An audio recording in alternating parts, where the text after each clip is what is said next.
We're going to get started in another minute.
I am ready. Good morning, everybody, and welcome to your City Council meeting. The April 2nd, 2025 meeting of the City Council is called to order. This meeting has been properly noticed and posted in compliance with the open meeting law. These proceedings are being video recorded and can be viewed live on City of Las Vegas TV on Cox Cable Channel 2. You could also watch the meeting live online and access other city content by visiting lasvegasnevada.gov/connect. The proceedings will be rebroadcast on the City of Las Vegas TV Wednesday of the meeting at 8 p.m. and also on Friday at 4 a.m., Saturday at 7 p.m., Sunday at 7 a.m., and the following Monday at 5 p.m. This building is protected by a state-of-the-art fire detection and suppression sprinkler system. If alarms should activate during today's meeting, please evacuate using the exits at the back of the chambers, out to the mezzanine, proceed out the double doors to the terrace and down the back staircase. For anybody that has difficulty with stairs, please check with the marshal or fire official for assistance. Once outside, please assemble on the northeast corner across the street from City Hall at Lewis and First Street. Employees wearing safety vests or our city marshals will inform you when it is safe to re-enter the building. For public comment related to the items on the agenda, citizen participation and public hearing items, we have available a speaker card which you can complete and submit to the city clerk. Cards are available in the clerk's office or at the rear of our chambers. If you do not submit a card, it does not prevent you from speaking under public comment, citizens participation, or specified public hearing items. If there is anyone present today that has a need for hearing impaired equipment, please see the city clerk staff. Please note, if you are parked in the parking garage across the street, a self-validation machine is located in the foyer between City Council chambers and the security desk you walk through to enter these chambers. You must have your ticket with you to use the machine. If you do not have your ticket, see security personnel while exiting for a validation coupon. Before we proceed with the agenda, would everyone please rise for the invocation given by the Reverend Sassoon Zimrukdinian, St. Garagos Armenian Apostolic Church, and remain standing for the pledge. Good morning. I want to thank Mayor Shirley Berkeley and the Honorable City Council members for inviting me to open today's session with a prayer. Thank you. I'm Father Sassoon Zimrukdinian, representing the St. Giragos Armenian Apostolic Orthodox Church here in Las Vegas. As you may know, Armenians were the first nation in the world to adopt Christianity in the 4th century. Since then, we have prayed, created, invented, were persecuted, and been victim of horrific genocide by the neighboring countries and people, and yet exist to this day. Today, in Las Vegas, Armenians migrate not only from the neighboring states, but also from their homeland. Armenia, and other countries to pursue the American dream. We thank you for having us as your equals in this city and for allowing us to live next to you for the betterment of the city of Las Vegas. Let us pray. In the name of the Father, the Son, and the Holy Spirit, O Lord, the fountain of our infinite wisdom, grant the mayor and the city council members the wisdom always to think, speak, and do what is pleasing in your sight and good for the city and its inhabitants. Deliver all of us from evil thoughts, words, deeds. Have mercy upon your creatures and me, a manifold sinner. May God richly bless you and your proceedings today and the United States of America. Thank you. Thank you so much. And would you please lead us in the pledge? I will. I pledge allegiance to the flag.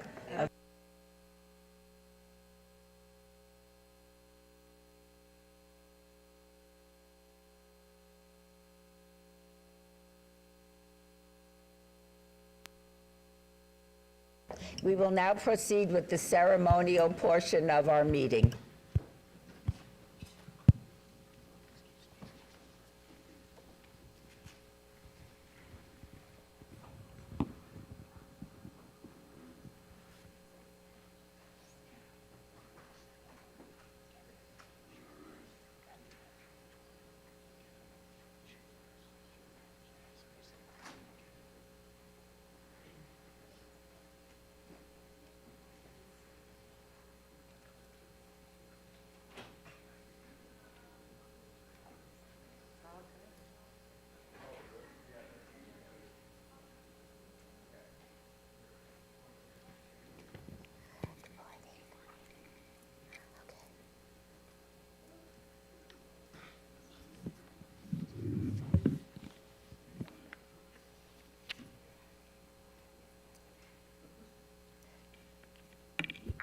As many of you know, the City Council usually starts its meetings with ceremonials, and we usually restrict it to 2. But today is a very special time in our city's history, and we all decided that we had to add another ceremonial to our schedule for today. And this is the ceremonial portion of the council agenda. And for our first item, we have a special team of local athletes that the City Council wants to recognize. Today we are joined by the American Collegiate Hockey Association National Champion UNLV Skating Rebels hockey team.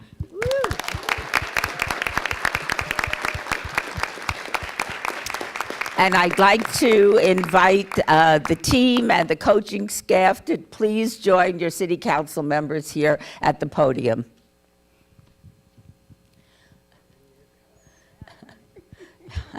Oh, now you're talking.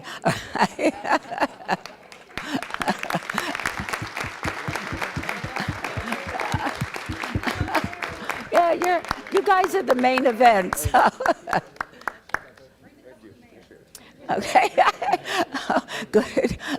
Lovely salad bowl. Okay, and where's my coach? Right here. Coach? Where are you? Congratulations. All right. I want to congratulate the coach, Anthony Vigneri Greener, and all the Skating Rebels for bringing home the program's first national championship. The Rebels avenged last year's championship round loss to Adrian College of Michigan with a decisive 7-3 victory in this year's final. The UNLV Skating Rebels are a self-funded nonprofit program that began in 2005. Yes, 2005, when we welcomed our Golden Knights, we already had hockey in the desert with our Rebels. In 2017, the team joined the ACHA Division I and has been on an upward trajectory ever since, reaching the pinnacle of college club hockey with this championship. As a UNLV Rebel myself, we oh yes, how many Rebels do we have? Well, we're all Rebels. Okay. Woo! So, We are obviously very, very proud of our alma mater. UNLV over the years have had many champions to celebrate, but I am very happy to welcome this championship team to the winner's circle, and I am honored, which I left it up there. Can somebody get the proclamation? The main event, oh my gosh, oh my gosh. We have a proclamation for you from the entire city council because we're also very proud of you.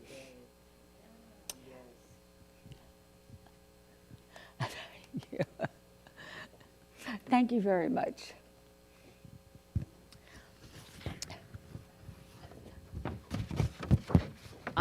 On behalf of the entire city council, because this was a joint effort from all of us, and we were all very excited to be able to do this, I want to present a proclamation to the UNLV Skating Rebels National Championship Team and proclaim April 2nd, 2025 as the UNLV Skating Rebels National Championship Day. Congratulations.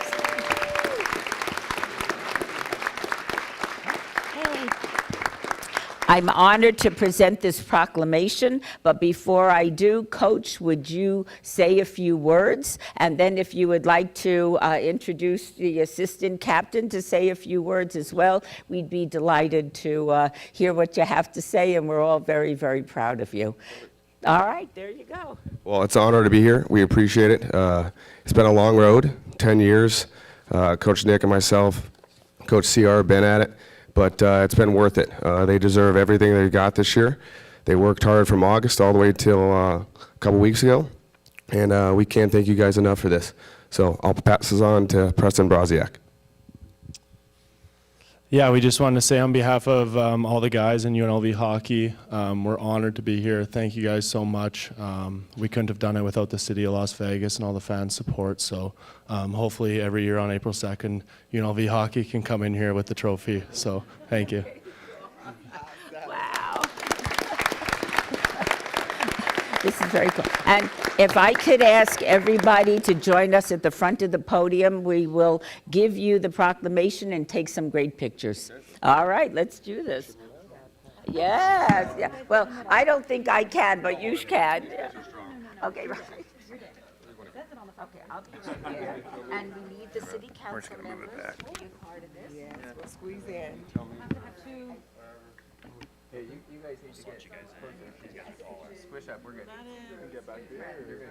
You're good. Can you see it down there? Just trying to.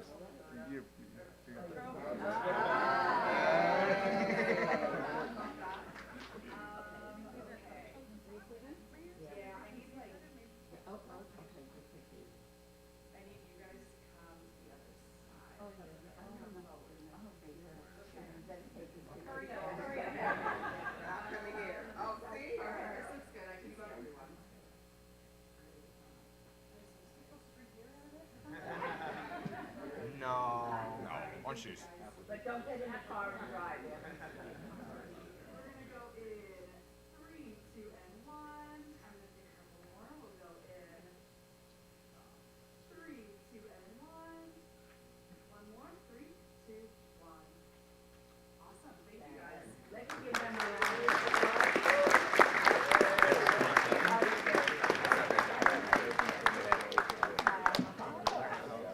And my kids alma mater. That's right. We could do it for you. Yeah, it's really great. Congratulations. I appreciate that. So I've been fundraising at the program for the last couple of years. Good, guys. Congratulations. Thank you very much. Congratulations. Well done. Thank you for represent. Thank you very much. Appreciate it. Thank you. Thank you very much. Good job. Nice job. Come back next year. Repeat. Yeah. Nice job.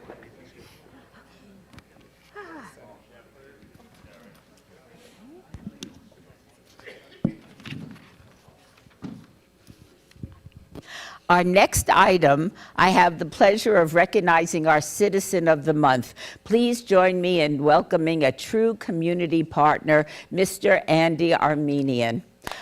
Come on up. Oh, right there. Lovely. Oh, I just love this man. Andy moved to where are you? Oh, there you are. Okay. Andy moved to Las Vegas in 2005 and quickly became actively involved in the Las Vegas Armenian American community, as well as the entire community writ large. Born in Beirut, Lebanon, Andy immigrated to the United States in 1976 to continue his studies at Northeastern University in Boston. Later, he worked for Procter & Gamble in sales and marketing, where he was able to travel the world before deciding Las Vegas is the best place to be. I could not agree with him more. Since arriving in Las Vegas, Andy has managed a thriving family real estate business. He's always had a passion for his heritage and was instrumental in the construction of the Armenian church. It was the first Armenian church built and consecrated in the state of Nevada in 2013, and I had the honor of being there for the consecration. It's absolutely a breathtakingly beautiful church. Andy has served as the honorary consul of the Republic of Armenia in Las Vegas and serves as a member of the city's Parks and Recreation Advisory Commission. Andy, thank you for all you do for our community. It's my pleasure to name you the City of Las Vegas April 2025 Citizen of the Month, and it gives me personal pleasure, and I know a number of our city council people have worked with you. They know you well and appreciate what you have done for this community and for the Armenian community. Very important that nobody ever forgets so that our history doesn't repeat itself. And you are certainly emblematic of that belief. And I thank you for your friendship and for all you do for the city of Las Vegas. It's a pleasure. Thank you, Mayor. You're welcome. You're welcome. And may I ask you to say a few words? Sure. Thank you, Madam Mayor, council members. We all know Las Vegas is a diverse and cosmopolitan city. At any point in time, more than 30 different languages are spoken in Las Vegas, and 30 different ethnic groups call Las Vegas proudly our home. My family settled here in 2005, but according to UNLV History Department research, Armenian families settled in southern Nevada as early as 1911, and that is based on school records where they have names of Armenian kids attending school. Several Armenians have played an important role in the growth of southern Nevada, mainly MGM casino mogul Kirk Kerkorian, and lately we have named the UNLV School of Medicine after him. Jerry Tarkanian, UNLV legendary basketball coach, and his late wife, Lois Tarkanian, who was a member of the council here. Legendary tennis player, Andre Agassi, and his family, as well as casino executive Alex Yemenigian, just to name a few. The month of April, unfortunately, is full of tragic history or memories for the Armenian communities worldwide, because we remember 1.5 million Armenian victims during the Armenian genocide, which took place in 1915 under the cover of the World War I. In conclusion, Madam Mayor, I would like to thank you for this wonderful honor, and I would like to accept this on behalf of my family and the Las Vegas Armenian American community. Thank you so much.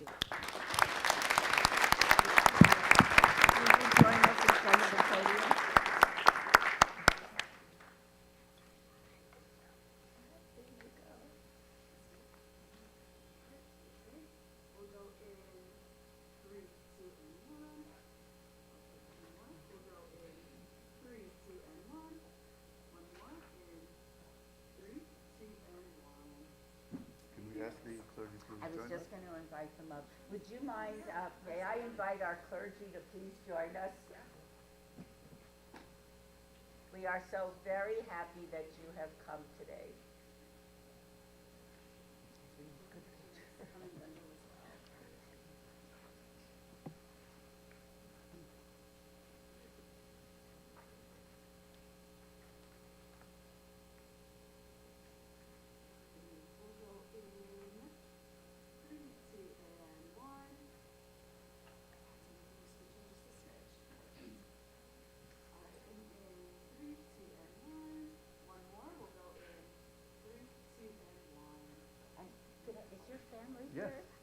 like to invite them up? I know, I see them. Yeah.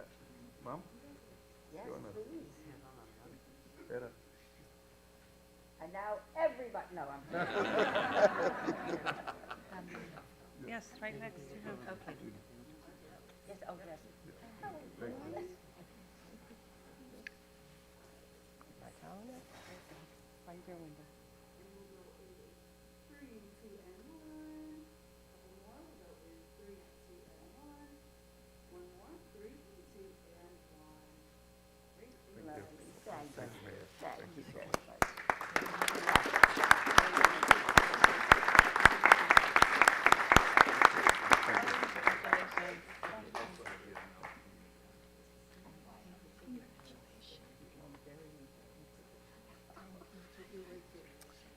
It's always a pleasure. Hope to see you soon. Bigger font. Always. Plus, Sunrise, it's going to be the princess bumper.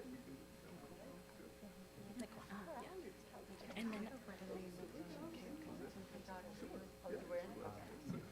I'll give it to her. Are you ready? Okay. For our final ceremonial today, Councilwoman Olivia Diaz is going to recognize some achievements by Clark County School District students in her ward. Councilwoman? Thank you, Madam Mayor. It's a wonderful day here in the city of Las Vegas as we are definitely elevating all of the excellence within our community. Obviously, we had our UNLV champions here with their cup. We had the distinction of Mr. Armenian as our Citizen of the Month, and I couldn't be more ecstatic or thrilled to recognize excellence in Ward 3. The first part of my ceremonial will be inviting Sunrise Acres Elementary School's flag football team, and if they can make it all down here, and I'll explain why they're part of today's ceremonials. As a young child,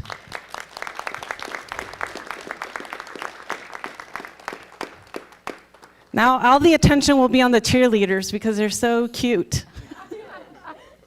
But it's okay. As a young child, it is so important that we celebrate every milestone they accomplish, and it's so important that they have opportunities to excel and to find a passion that drives their focus, not just in a sport or in mariachi or in hockey, but it really is so that they can be the best version of themselves. And I remember being a young Jaguar back in the day, because that's my alma mater for elementary school. Believe it or not, I went to Sunrise Acres. And I remember as a child, these activities are so instrumental in making sure that we're equipped with the skills that we'll need in the future for our work life. And you learn through the losses and the wins what it is to be a team, how you all come together to make magic happen. And look at this. You work so hard that you are the flag football team champions this year for 2024. Let's hear it for Sunrise Acres. I definitely want them to know that we as a community are so proud. We're always behind our youth. I think that in today's world, it's hard to see people who are rooting for you, who are cheering you on and telling you to be the best you can be. And that's why I wanted to bring you here today, because I want you to know that the mayor and this council is all behind you, like your families, like your principals, like your teachers every day in your school. I want to just share a little bit about this season. These talented players gave their all to finish the season 10-0, undefeated, to win the Las Vegas Raiders sponsored 2024 Silver and Black Citywide Championship against Democracy Prep. Sorry, Councilwoman. You heard that right. The Jaguars won every single one of their games. Much like in the NFL, the Silver and Black Citywide Championship involved the winners of two separate leagues that essentially operated as two different conferences. The East Side School League consisted of 143 competing players amongst 12 schools. 7 of the 12 teams who competed in the East Side Schools League were public schools within Ward 3, Gambeiro, Gregson, Hewitson, Lunt, Park, Rono, and Sunrise Acres. Coaches Austin Shannon, I'm going to butcher some last names, so I apologize in advance. Don Adazic, thank you for helping me out. And Lisa Accord led these incredible players through each game. Thank you, coaches, for believing and challenging your players throughout the entire season. Your mentorship is instrumental in them being able to be the champions of the league. So let's hear it for the coaches. We need those mentors. One of the most important lessons that the coaches taught our Jaguars this season was that success wasn't just about talent, it was about dedication, respect, and the willingness to push through adversity. Boy, oh boy, do we need this more than ever. These are lessons that will carry these youth through future championship and their lives. Jaguars, please remember these wise words from your coaches always. And as I mentioned previously to the congratulations, Jaguars. Kudos to you for all your hard work, teamwork, and sportsmanship. A big thank you to your coaches for helping lead you to this victory, and to your cheerleaders. Woo woo! You can't have a football team without the cheerleaders who believed and cheered for you guys every step of the way. I'd also like to take a moment to thank our municipal sports unit in the city of Las Vegas, Philip Payne, for being the spark that led to the formation of this amazing, unbeatable team. Thank you, Philip, for knowing where the need is great and doing something to heed the call, and giving this youth the opportunity to partake in an amazing sport. And so with that, I'm going to turn over the mic to the principal of my beloved elementary school alma mater, Sunrise Acres, to Nicole Baumgartner. Thank you so much. These kids have done an incredible job. And like you said, not only their hard work and dedication led them to an undefeated season, but also the cheerleaders being there and cheering them on also gave them the encouragement when they needed it the most and when they were down. And to the coaches, I couldn't ask for any better mentors for my football players or my cheerleaders. So thank you so much for also your dedication. Thank you, Principal Baumgartner. And I just wanted to show off every single cheerleader and student and coach, I hope, and hopefully principal received a certificate that basically acknowledges their achievement, signed by the mayor and myself. So look how beautiful it is, and every single one of them got one. All right, we're gonna go ahead and take a picture with this group, and then I'll bring my final group for recognition.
Don't tell us which one is left.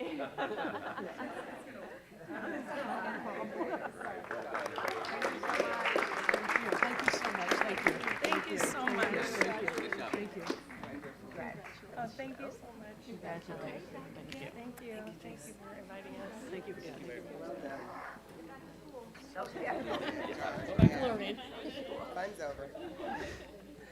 No, I think we have a little something for them in the Now Cafe after recognitions. So, yes. They've worked hard. They deserve a little bit of praise and love poured back into them. For the next ceremonial, I couldn't be prouder to recognize students from the Mariachi Los Pumas program at K.O. Knutson Middle School. If they can come up here, please, and let's give them a huge round of applause. They were playing for us earlier out in the lobby. Come on down. We'll have about half of you come on this side and half of you come on this side, and if Director Johnny Gonzalez can stay here close to the podium, that'd be amazing.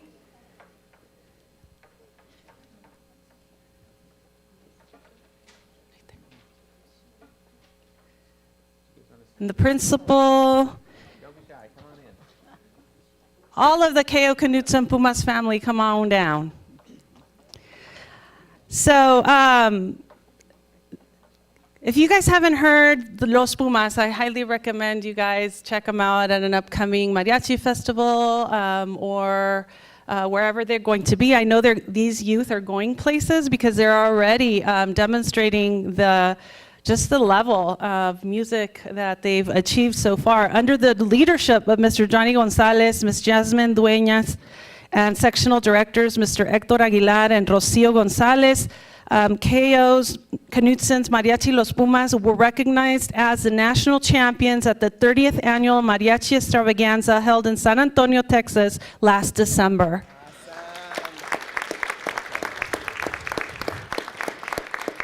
This prestigious competition, also known as the Super Bowl of mariachi music, included participation of 1,200 middle, high school, college, and university musicians from across the country. Mariachi Los Pumas won first place in this National Mariachi Group Middle School category, beating 4 other groups, including Monaco Middle School's Mariachi Los Gavilanes, who placed third. But Las Vegas is definitely being represented. Mariachi Los Pumas also won Best Middle School Violin Section and Armonía Section. Del Sol Academy of the Performing Arts, Mariachi Encendido, and Las Vegas High School's Mariachi Joya also deserve an honorable mention for being finalists in the National Mariachi Group High School category. The extravaganza was so successful that a follow-up extravaganza was produced here in Las Vegas at UNLV for the first time last month. K.O. Knutson's Middle School scored big again, solidifying another first-place win in group competition middle school category, Best Middle School Vocals and Armonía Sections. In the vocal competition middle school category, Carla Beltrán Delgado earned third place. Go Carla.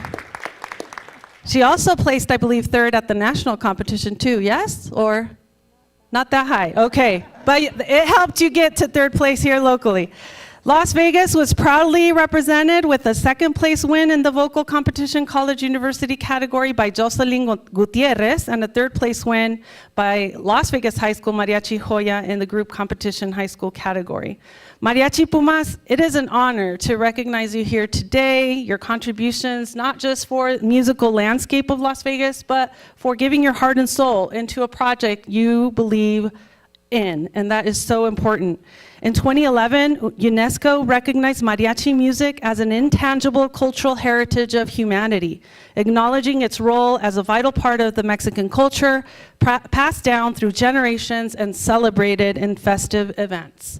Music is a universal language. Music is culture, and I thank you all for not only having that passion, but excelling in it. I know how difficult it must be to balance your schoolwork and your home life with all the time that you have to dedicate to being the best mariachi element you can be. So each and every one of you, congratulations, felicidades, bien hecho, adelante, sigan tocando esa música hermosa para el deleite de todos. I want to thank the parents also, who many of them couldn't make today, but I know a few are here. And I know without the support and encouragement of our parents, the teachers can't make this magic work. They need to have that bridge between the home and the school. And so I'm going to congratulate you all and pass on the mic to the amazing and talented Johnny Gonzalez so he can share what this journey has been for him as their instructional director. Thank you so much. First of all, I just want to thank the City of Las Vegas for inviting us today and celebrating our accomplishments this year. This year marks the 20th anniversary of the Mariachi program here at K.O. Knudsen Academy of the Arts, and what an amazing year it has been for our students and us, the directors, myself, Ms. Dueñez, our amazing principal, Mr. Bachet, Hector, our instructional assistant, and my wife, Rocio Gonzalez, in the back. Lots of hard work goes into what we do with the students, and we are a big team supported by our parents and our community.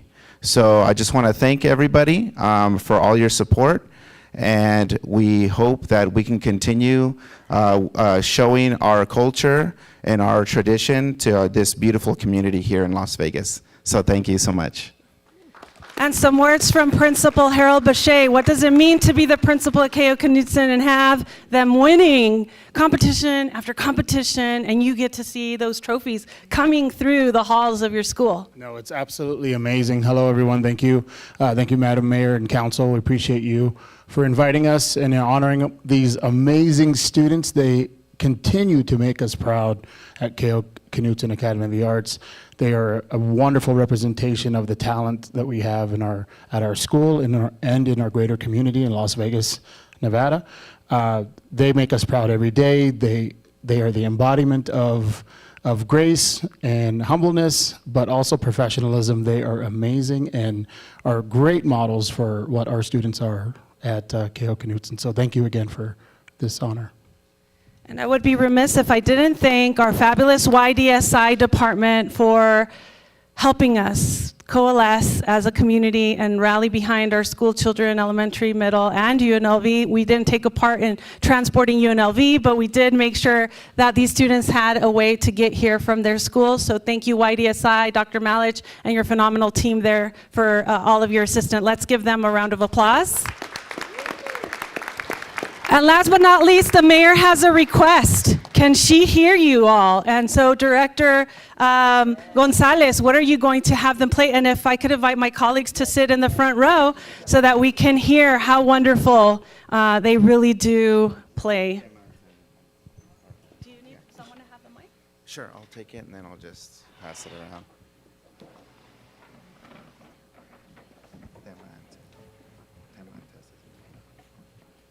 Let's do 2 lines, so slide over. No, you guys fine. Trumpets come this way. You guys are line 2.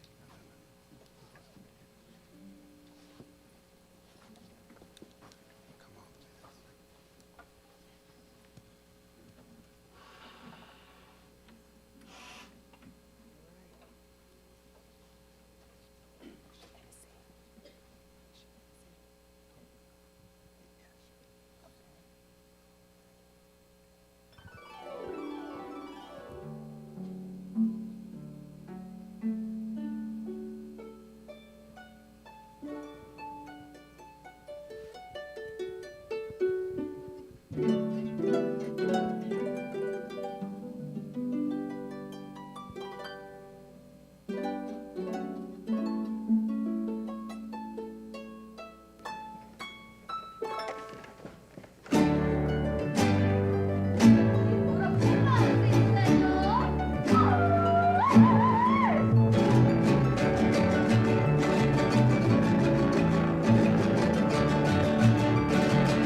Oye, mano, este es mi México hermoso, cuna del indio glorioso, que Dios formó con el barro y en oro y plata fundió, que Dios formó con el barro y en oro y plata fundió.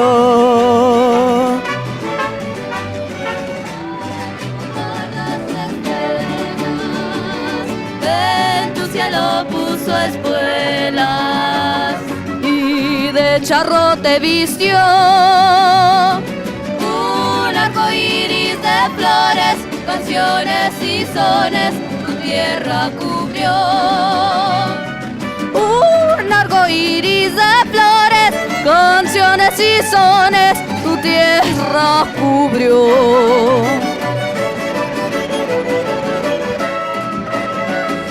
México, México es campana y altañer, se oyen las notas del son que dice México lindo, te llevo en el corazón, te llevo en el corazón, te llevo en el corazón, te llevo en el corazón.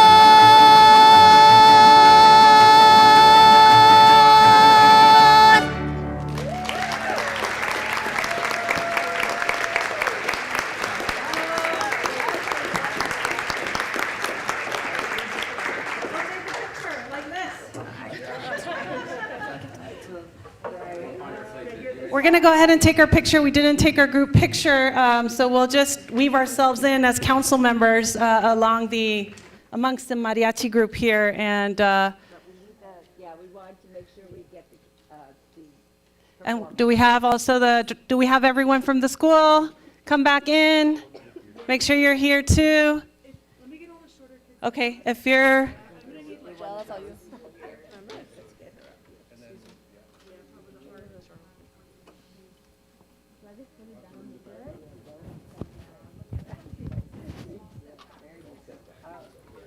All right.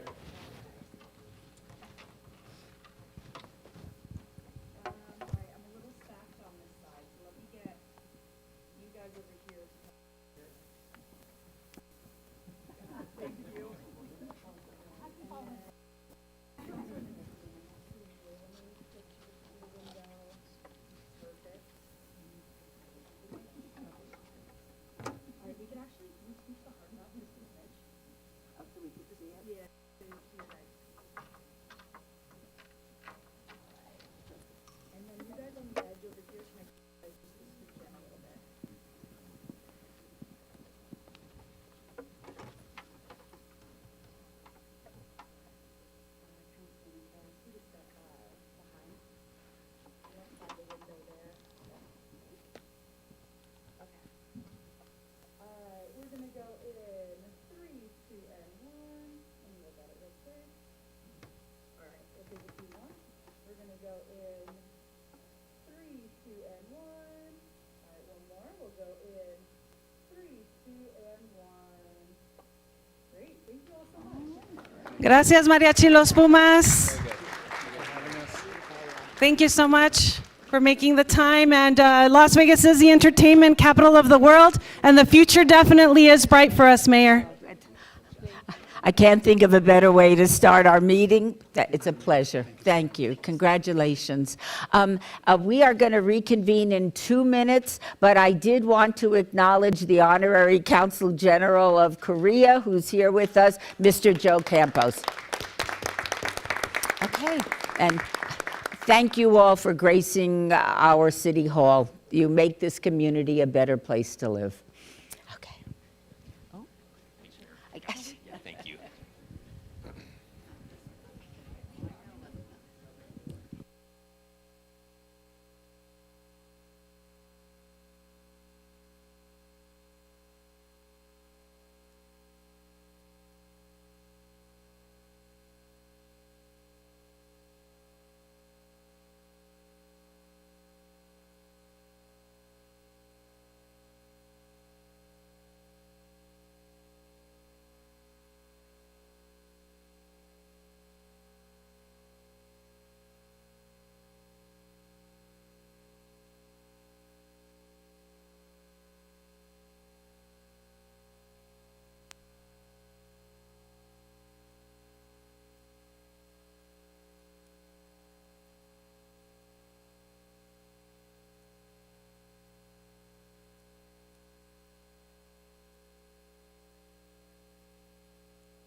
Got one? Well, okay.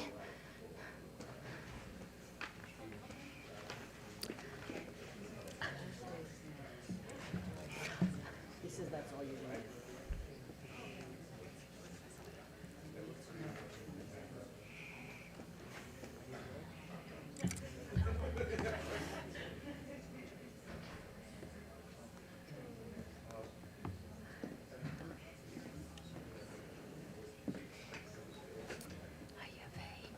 Are you growing that's new? Okay. VIP access up here today. Yeah, it's nice. 1, 2, 3. Okay. We'll get started. Makes sense. Okay. I'd like to reconvene the City Council meeting.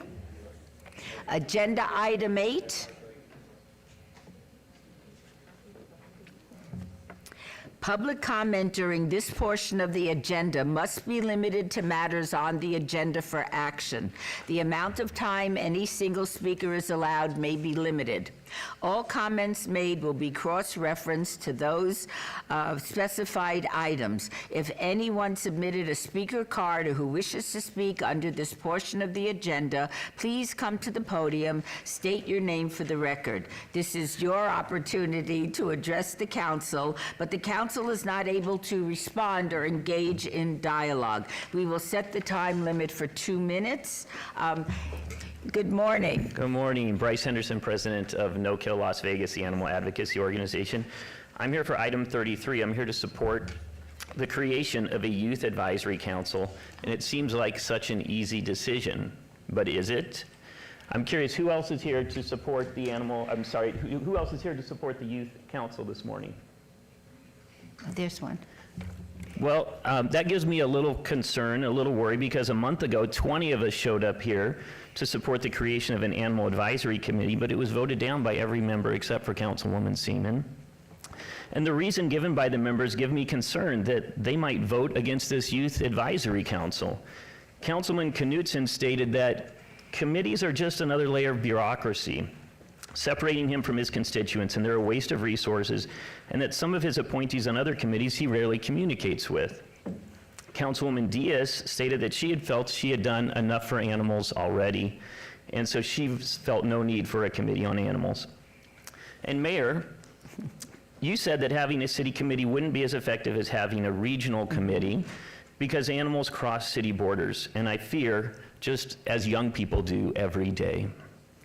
I hope the council has learned that these types of arguments are wrong and illogical, and it approves the creation of the youth committee, because voting against the creation of the youth council would make them look unsympathetic towards young people, just as it made them look unsympathetic towards animals. Thank you. Is there anybody else that would like to speak during public comment?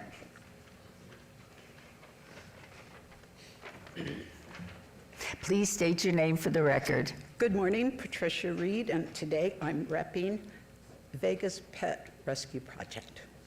And this is my life. In fact, if you know me, you know that my life now in my retirement is around animals and children. That is my entire focus now. Today, I'm here to support the creation of the Youth Advisory Committee. However, I wish that the school kids were still here because it would be a great way for them to learn about how government works, and today they would get a lesson in hypocrisy.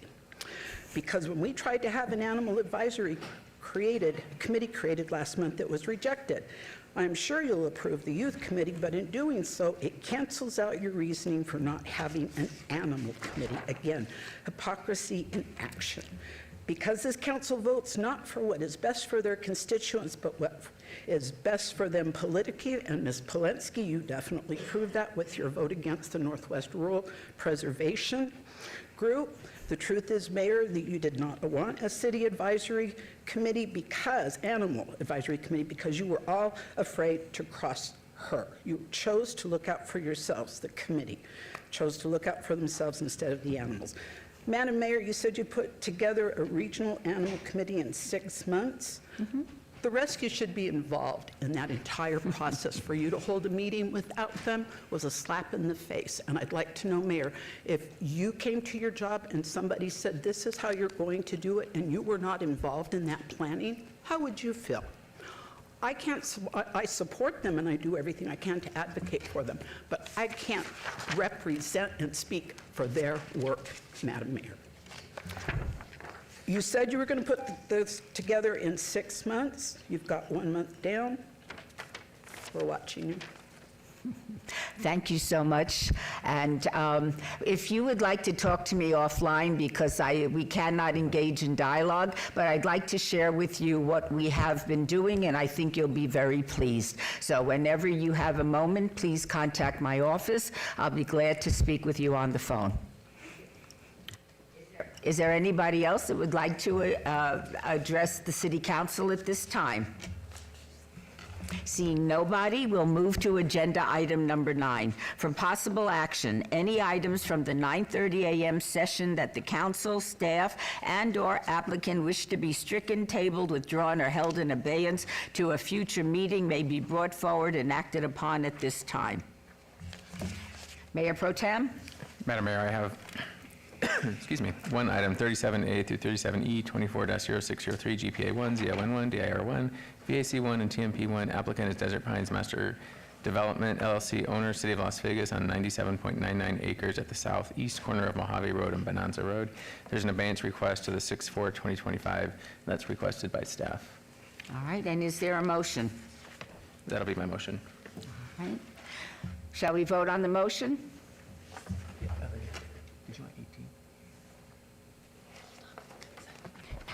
No, that's under, Yeah. yeah, no, okay. Please post. Motion is passed.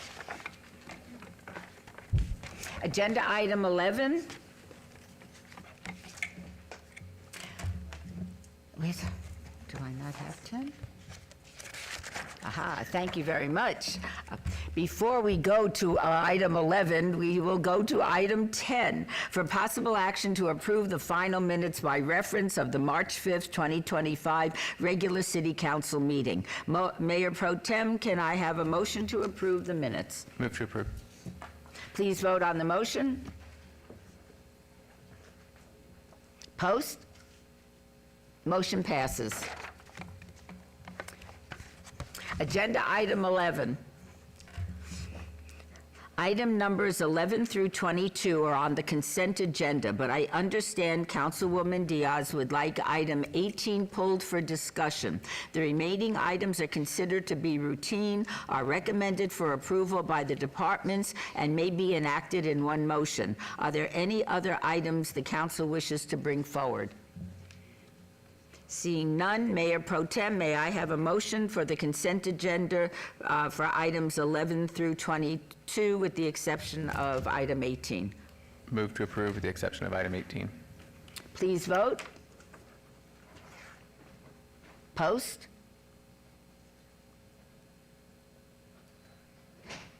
Motion passes. Agenda item 18, for possible action to approve award of modification number 1 to contract number 240082-SK, Las Vegas Arts District Business Improvement District, located in the areas bounded by Wyoming Avenue on the south, Las Vegas Boulevard on the east, Gas Avenue on the north, and Union Pacific Railroad on the west. Department of Economic and Urban Development award recommended to Centro Inc., increase amount not to exceed $37,500. General Capital Projects Fund, Ward 3, Ms. Diaz. Yes, would you care to, well, before we do, did you want to say something? Yes, Madam Mayor, thank you. I wanted it pulled off of consent because my office has been receiving questions about where we are with the bid process, what does this agenda item mean, and I think that just in full transparency, I wanted Ms. Babsky to basically give us a briefing about where we are in the process and how much more work still has to be done, and that we as a council ultimately don't have a say in whether the bid moves forward or not. It really is up have to that area and the property owners. So Ms. Babsky, if you could just bring us up to speed with what we're renewing here and the work that still lies ahead, and to continue to consider if a business improvement district for the Arts District is something that everyone wants to buy into and thinks is the best foot forward. Ms. Babsky. Good morning, Mayor. Good morning, City Council. Dina Babsky, Director of Economic and Urban Development for the city. So just for a little background, we did have a contract with Centro last year. This consultant was hired to help with the exploration of a possibility of establishing a BID, a Business Improvement District in the Arts District. Throughout the year, the consultant engaged with the local stakeholders, had conversations, and explored the interests and potential feasibility. Unfortunately, at the end of last year, the contract expired, and it took us a couple of months to get it back on council agenda. And this particular amendment is adding additional funding, $37,500 for the consultant to pick up where the work was left off in December. And where they are in the process is over the next couple of months, the consultant is going to continue to meet with the bid steering committee that was established last year to explore the operational framework for a potential bid. And then if there is support throughout the community, then they will start the surveying and the petitioning. So the property owners within the bid will have the opportunity to either support or not support by signing the petition. If they do achieve over 50% of overall property owner and assessed value supporting the bid, then at that time they will bring forward for your consideration a petition for the establishment of it. Thank you, Madam Mayor. I just wanted to make sure that folks knew that we're not the ones in driving this. It's really the community, and the community will let us know whether they think we need to move forward or not. But just wanted to articulate, we did hire Ms. Gallus because she's been instrumental in establishing about 75 bids across the country, and she does have the subject matter expertise that would guide and facilitate, I think, thoughtful conversations around this concept. So thank you for allowing me to pull it off consent to clarify. I appreciate that, and being able to explain further how the process works. Are there any questions or comments from the council members? Seeing none, is there a motion, Councilwoman Diaz? I'll move to approve agenda item 18. Shall we vote on the motion? Please post. Motion carries, and thank you very much, Ms. Babsky. Agenda item 23. This is a public hearing on local improvement district for special improvement district number 1485, Alta Drive landscape maintenance for the year 2026. This is Ward 1, Mr. Knutson. This is a public hearing which I now declare open. Please identify yourself for the record. Thank you, and good morning, Mayor and Council. I am Zalalam Alemu, Engineering Project Manager with the Department of Public Works for the record. This item is concerning Special Improvement District 1485, Alta Drive landscape maintenance. SID 1485 consists of 37 properties along Alta Drive between Rancho Drive and approximately 275 feet west of Lacey Lane in Ward 1. District covers the annual cost of landscape maintenance, utility services, and plant nutrition for the period between July 1st, 2025 and June 30th, 2026. It is renewed annually, and the assessment for the period totals $118,050, which is paid 100% by the property owners. No written protests have been filed in the city clerk's office, and this concludes the report for SID 1485. Thank you so much. This is a public comment. Is there anybody that would like to speak on this issue? Seeing no one, are there any comments from the members of the City Council? Seeing none, is there anyone else wishing to be heard? Seeing none, I'll close the public hearing. This was a public hearing only, and no action is required. We will move to the next item, and thank you so much. Thank you. Okay, oh, just The stay next up item, there? Very good. Saves a lot of legwork, I know. Agenda item number 24. This is a public hearing on local improvement district for special improvement district number 1516, Fremont Street Maintenance District for the year 2026, Las Vegas Boulevard to 8th Street. This is in Ward 5, Ms. Diaz. This is a public hearing that I now declare open. Would you care to identify yourself again? Yes. Once again, Mayor and Council, I am Zalala Malamu, Engineering Project Manager with the Department of Public Works for the record. This item is concerning Special Improvement District 1516, Fremont East Entertainment District Maintenance. SID 1516 consists of 32 parcels bounded by Las Vegas Boulevard to the west, Ogden Avenue to the north, Carson Avenue to the south, and 8th Street to the east in Ward 3. The district covers the annual costs of landscape maintenance, street cleaning, public utilities, promotional events, and marketing for the period between July 1st, 2025 and June 30, 2026. It is renewed annually, and upon close coordination with the Fremont East District Board, there will be no assessments this year due to sufficient reserves to cover the expected expenses. The SID is paid 100% by the property owners. No written protests have been filed with the city clerk's office. And this concludes the report for SID 1516. Thank you so much. Are there any questions or comments from the city council members? Is there anyone else wishing to be heard on this item? Seeing none, I'll close the public hearing. This was a public hearing only and no action is required. We'll move to the next item. Thank you very much. Thank you. Agenda item number 25. This item will be trailed and heard subsequent to the community development discussion section of the agenda. Agenda item number 26. Resolutions.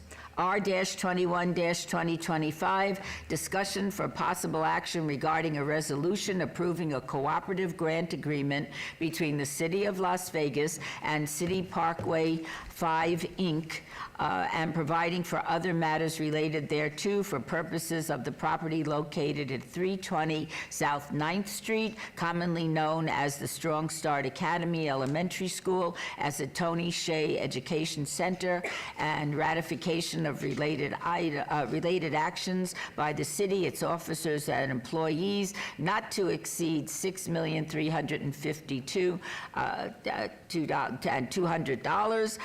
General Capital Fund Project, Ward 3, Ms. Diaz. Note, this item is related to Council Item Number 27, R-22-2025. Ms. Babsky. Yes, good morning, Mayor. Good morning, City Council members. Dina Babsky, Director of Economic and Urban Development. So before I move on to the actual description of the project, I'd like to provide a little bit of the background on the new market tax credits program in general. Thank you. As well as the Las Vegas Community Investment Corporation history, because we've been working with the organization for over 12 years now, and I think it's important for our community to know. So the new market tax credit program was actually created by Congress back in 2000 as part of the Community Renewal Tax Relief Act. It has been very successful across our country. Many projects, community projects, have been beneficial specifically for our low-income underserved communities. The main goal of the program is to attract private investment into the communities that have historically been disinvested from.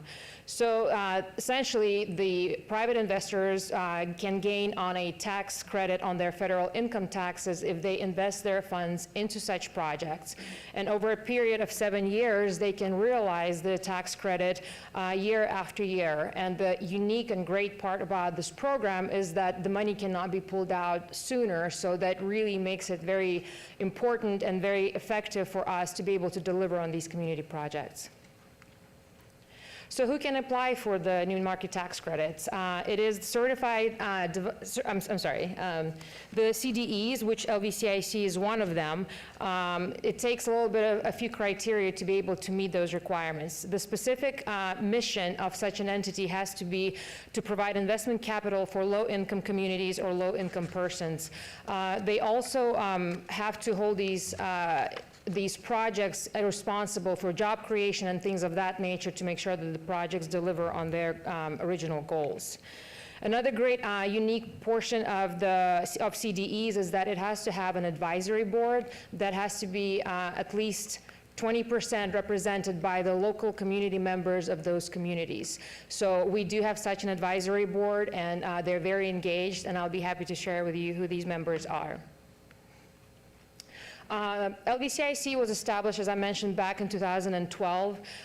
It was certified by CDFI, and that was the first year we were able to apply for the market tax credits, and we were successful. Starting in year 2013, for the next 4 following years, LVCIC received allocations totaling to $128 million in new market tax credits. With those funds, we were able to deliver on 10 great community projects. 7 of these have already been closed down, meaning that the 7-year compliance period I mentioned earlier has ended. 3 remaining ones at the bottom, we are in our last year of compliance, so after this year, we'll close down on them as well. I would be remiss not to mention that last year we received the largest allocation ever of $60 million. We did have a few years in between 2018 and 2024 where we unfortunately didn't and weren't successful, but it was great news for us to receive last year's allocation, and we're currently in the process of working with the few projects in our pipeline, which you will be seeing coming before you for approval, and today is going to be one of them. So how does LVCIC evaluate projects to be added to our pipeline?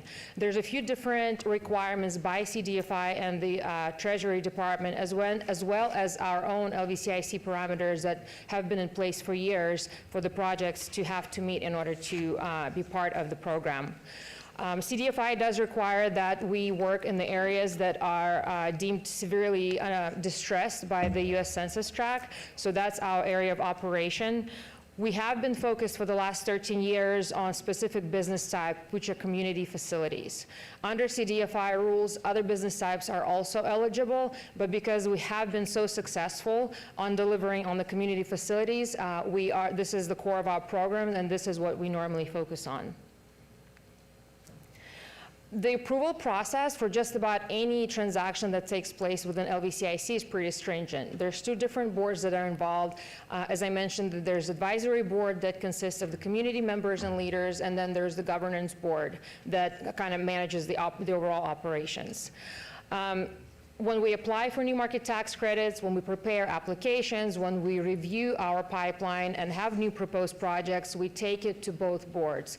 We go through approval of the advisory board, and then we consult with the advisory board and then get the formal approval from the governance board. Similarly, with every single deal that we close on a new project, it's exactly the same route: advisory board and then the governance board, so everything stays in order.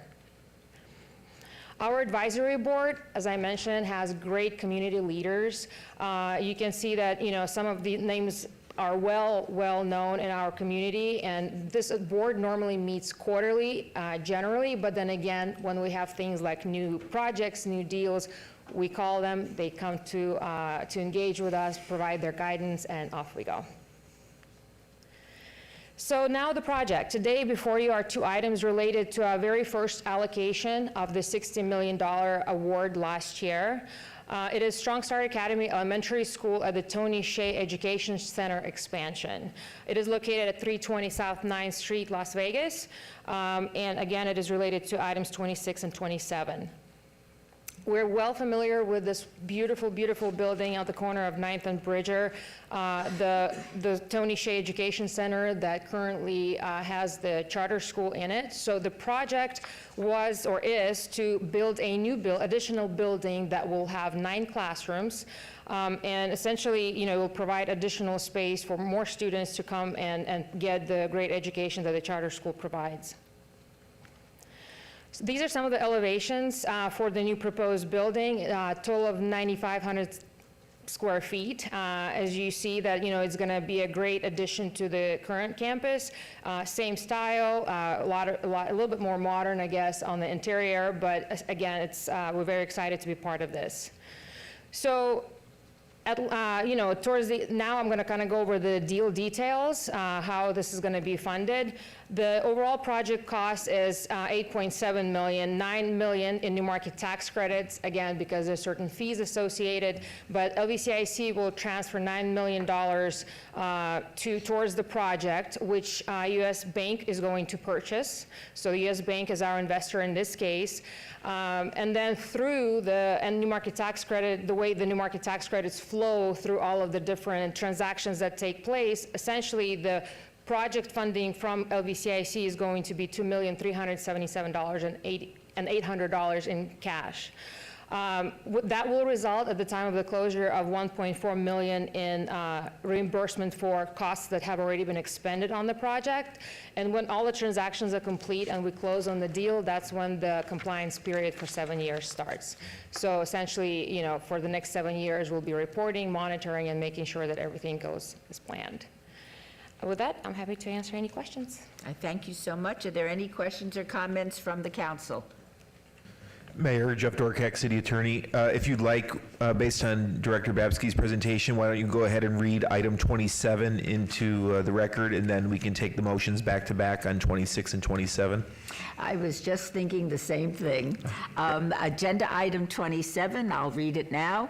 R-22-2025, discussion for possible action regarding a resolution approving and authorizing execution and delivery of transaction documents for allocation of new markets tax credits from Las Vegas Community Investment Corporation to LVCIC sub CDE 12 LLC for the purpose of expanding and operating the property located at 320 South 9th Street, commonly known as the Strong Start Academy Elementary School at the Tony Shea Educational Center, and ratification of related actions by the City of Las Vegas, its officers and employees in Ward 3, Ms. Diaz. This item is related to Council Item 26, R-21-2025. And taken together, well, let me ask this. Are there any questions on item 27 that any of the council members would like to address? Seeing none, is there a motion, Councilwoman Diaz, for items number 26 and 27? Yes, Madam Mayor, I move to approve agenda item 26. Shall we vote on the motion?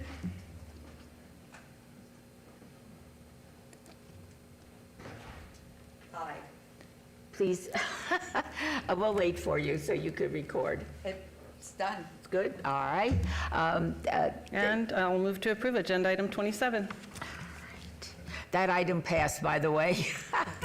All right, thank you for your motion. Shall we vote on the motion for 27? Please post. Item passes. Thank you so much, Ms. Babsky. Agenda item 28, boards and commissions. Discussion of possible action regarding the appointment of nominee Marilyn Booker to the Audit Oversight Committee. Mr. Brendan Gaughan resigned, leaving a vacancy on the board for a community member, and Ms. Booker is eligible and wishes to serve. I move to approve the appointment. Shall we vote on the motion? Please post.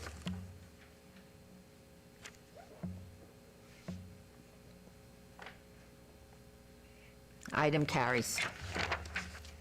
Agenda item number 29. Discussion for possible action regarding the appointment of nominee Brittany Fiedler to the Las Vegas Clark County Library District Board of Trustees. Forgive me for this. Aranzazu Jimenez's term expires on April 7th, 2025. Ward 3 is recommending the appointment of Ms. Fiedler, who is eligible and wishes to be appointed. Is there a motion, Councilwoman Diaz? Yes, I enthusiastically move to approve the appointment of my constituent, Brittany Fiedler, who's out in the audience, waiting to be voted in on this board, and I think she's going to bring so much amazing value to the conversation. So I move to approve agenda item 29. Shall we vote on the motion? Please post. Motion passes. And would you please stand up so we can acknowledge you?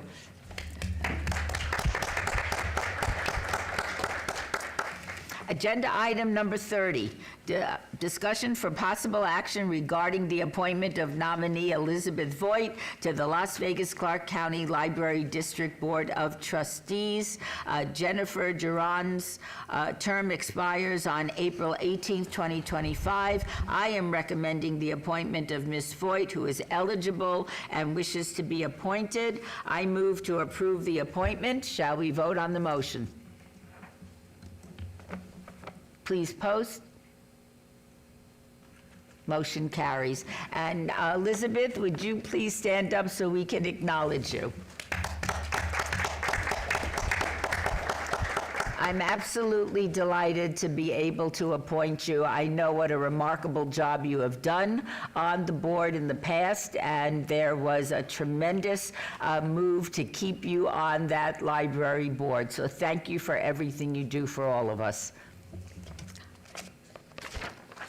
Agenda item 31, discussion for possible action regarding the reappointment of Kate Turner Whiteley to the Las Vegas Clark County Library District Board of Trustees. Ms. Whiteley was originally nominated by Mayor Pro Tem, and council appointed her in 2021. That term expires on April 18th. Ms. Turner Whiteley is eligible and wishes to be reappointed. Is there a motion, Councilman Knutson?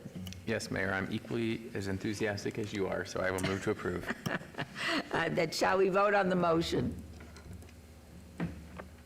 Please post.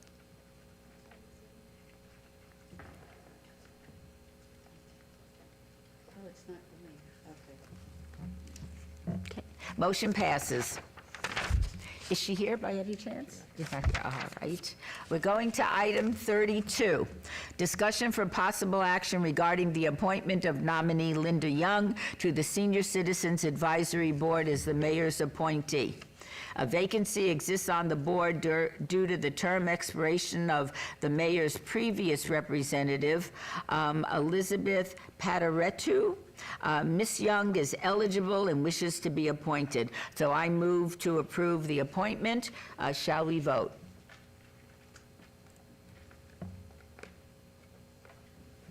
Please post. Motion carries. And do I see Linda here? I don't. I have known Linda Young for as many years as I can remember. I think she's going to do a remarkably good job, as she does with every position that she has ever had in this community, and I'm very delighted to have been able to make that appointment. Agenda item 33. Recommending committee bills eligible for adoption at this meeting. Bill number 2025-1. Councilman Knutson, would you like to have the bill read? Yes, Mayor.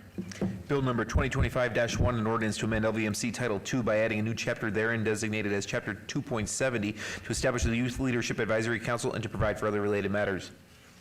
Okay.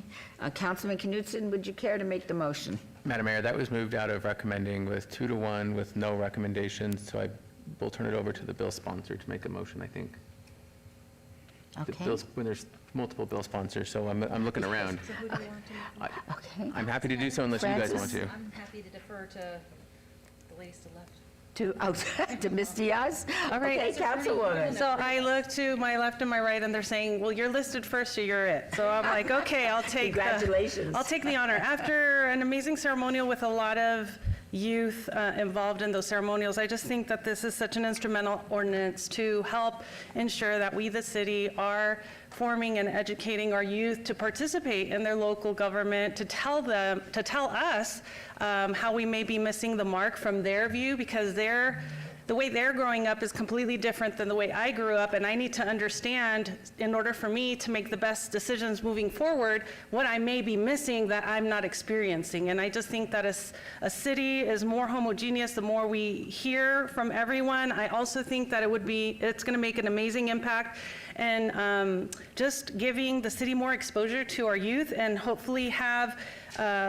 internships blossom from them participating on this advisory council. I know that many of our senior staff started when they were in their teens here in the city, and then now they're at the director level. So I just feel like the future is so bright by establishing this advisory council, exposing them to how city government works, and then hopefully opening the door and their minds to the possibilities here with the city of Las Vegas. So with that, I would love, yes, go ahead. I guess Yes, there's of course. further discussion before I Is make there- the motion. Is there anybody that wishes to speak on the city council? Yes, please. So, you know, I am going to be a no on this, and as the people came up in public comment and spoke, I find it very hypocritical of this council that decided that we didn't have the time and the resources for an advisory council. It was a waste of time to put together an animal advisory, and yet we're putting together a youth advisory a month later, which is really not in our purview. There's so many groups out there that do this, so I am going to be a no on this. Would anybody else care to speak? Yes, Mr. Knutson, Mayor Pro Tem. Thank you, Mayor. I just wanted to thank the bill sponsors. I think you put a lot of effort into creating this. And I have a youth intern that's actually going to be starting with my office this summer who's going to be planning out how we select our participants. And so I'm fully engaged and look forward to participating. And then also, Madam Mayor, if I could clarify, I like accuracy and representation to be factual, and I believe that this has nothing to do with a prior ordinance. This was something that my other two council colleagues, we conceived this back in '24, and we had not really basically put it together until recently. And so the conception and the idea for wanting to have an opportunity for our youth to partake in this type of a council didn't just happen a few months ago or a few weeks ago. It did happen actually more like a year ago, and we're barely coming through with all of the motions and fruition and putting everything together so that we did make sure that we didn't need extra funds to expend to run this council. It took a lot of vetting, a lot of analyzing models until we were able to bring this iteration of the ordinance. So I just wanted to make sure that was crystal clear. This is not something that was done in retaliation. This was not something done to stick it to another council member, but it was done out of the need to expose our youth to opportunities of leadership and also to help form them and give them things for their resume and life opportunities that so many of my constituents don't have. I live in an area of town that my students' parents don't have a lot of connections, don't have a lot of folks in an executive kind of world, and they don't know about how city government works. So for the children, like my students from Sunrise Acres, like the kids that go to K.O. Knutson, they may be first generation here, and they need to understand our processes, and they need to know that being engaged and speaking up early is a really awesome thing, and that they should be partaking in how we function here as a city government. So with that, I'm going to move to approve agenda item. I'd like to make a comment. I never, ever in my statement said this was about retaliation. I don't I believe. think this is totally irrelevant and embarrassing for the city council. Yes, well, no, I'm going to make the comment that that was not my statement. My statement was very simple, that we use excuses for other committees about costs, but then we put forth other ones. It was never about retaliation. Thank you very much for clarifying that. I would say that they are completely separate items.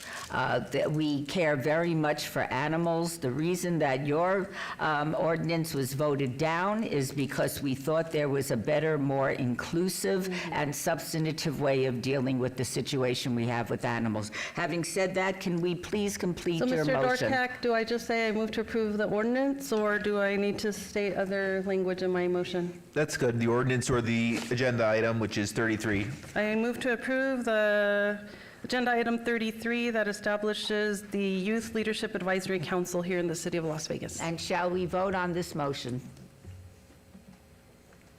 Please post. Motion passes 6-1. Agenda item 34, new bills. Item 34, Bill 2025-2, will be heard at the recommending committee meeting on Monday, April 14th, 2025. City Attorney, would you please read the new bill? Yes, ma'am. Bill number 2025-2, an ordinance to amend the Title 19 land use tables regarding various uses to correct drafting errors regarding those uses that were made in ordinance number 6876, adopted last year, and to provide for other related matters. Thank you very much, Mr. City Attorney. New Bill 2025-2 is assigned to the April 14th, 2025 recommending committee members, Councilman Knutson and Councilwoman Seaman and Polensky. If any so designated are unable to attend, the clerk's office will coordinate finding substitutes as necessary at my direction. Thank you so much. Agenda item 35. Items 35 and 36 are on the consent agenda, but I understand Councilwoman Summers Armstrong would like item 35 pulled for discussion. Item 36 is considered to be routine and is recommended for approval by the Department of Community Development. Mayor Pro Tem, may I have a motion to approve the consent agenda? Move to approve 36, and then 35 is being pulled off. Yes, correct. Okay. So 36. Shall we vote on the motion? Please post. Motion carries.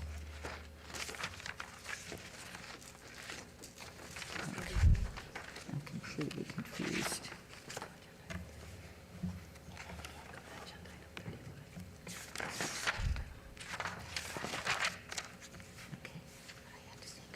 Like item pulled, okay. Agenda item 35, 25-0033, abeyance item on the following land use entitlement project requests on .61 acres at 5200 Vegas Drive, C1 Limited Commercial Zone. Item 35A, 25-033, E0T1, abeyance item to allow existing 10-foot tall perimeter walls where 8 feet is the maximum allowed. Item 35B, 25-0033-EOT2, abeyance item for an approved 2-story, 3,073 square foot addition to an existing single-story, 1,548 square foot building maintenance, service, and sales development, and for existing walls and fences to include razor wire. The applicant owner is Buenos Aires Air Conditioning and Heating, Inc. Staff recommends approval on the land use entitlement project. These are in Ward 5. Ms. Summers Armstrong, is the applicant present? The applicant is not, but I am Renee Rowland here representing Carlos Ave Maria. Would you like to tell us about your project? Yes. It's an existing small business owner that has had this business for many, many years there in that ward. And it's an existing home that had been converted into a business. He now wants to expand it because as the business has expanded, he needs it. He'd like to hire some additional employees and does not have the space for them currently. So hence the not only addition to the one-story building, but to add a second story to said building. I believe all the parking requirements are met based on what the title code requires, and we've had just some setbacks with building department and getting approvals from some shade structures he had constructed and getting those permitted, but it's super close, so we need this extension of time to just be able to move forward with the building permits. Thank you so much. May I have a staff report? Yes, Madam Mayor. Peter Lowenstein for the record. So these are the first extension of time requests for the originally approved variance and site development plan review approvals. And the conditions in the area have maintained no significant changes since that approval time. And the applicant is in the building permit process, so staff is recommending approval of the requested extension. Thank you. Excellent. Thank you so much. And I'm assuming that the applicant agrees to all of the conditions. Correct. I appreciate that. Are there any questions and comments from council? Ms. Summers Armstrong? Thank you, Madam Mayor. Thank you so much, Ms. Nolan, for coming to meet with me on the 20th. My staff, Kelly Woods, and I went and did a site visit on the 26th and had an opportunity to meet some of the staff and had a phone conversation with Mr. Ave Maria, and made it clear that some of the open code enforcement issues still need to be addressed. And so I am not comfortable with the razor wire staying in place. So I would like to propose that you all have 90 days to remove the razor wire and get permitting for the height adjustment to the wall, maximum 10 feet to include a combination of CMU or candy hooks, whatever they're called. So 90 days for that. And the side gate where the additional parking that is required was closed when we were there that time, as well as when staff visited previously, and that is required parking. So that gate needs to be open during business hours, and I think you need to stripe it also so that people are clear about it. And there's a significant amount of supplies that are blocking that parking. I think that needs to be addressed, as well as improvement to the garbage structure. There was a lot of garbage flying around. I spoke to Mr. Ave Maria about that, and I think that needs to be addressed and had been mentioned to you all before. You said you're close on the shade structures. They haven't been done Yes, yet? those in the building, there's one last item they needed to review, which was the submittal for the stairs of the interior building and the truss documents. Okay. The last thing I would say is that I think a year for you all's planning, your permitting would be sufficient. When we were inside the building, there had been work already begun, and I'm not an inspector, but I did witness some things that gave me concern, and I spoke to Mr. Ave Maria about the wall that had been taken down, and there was conduit with wiring.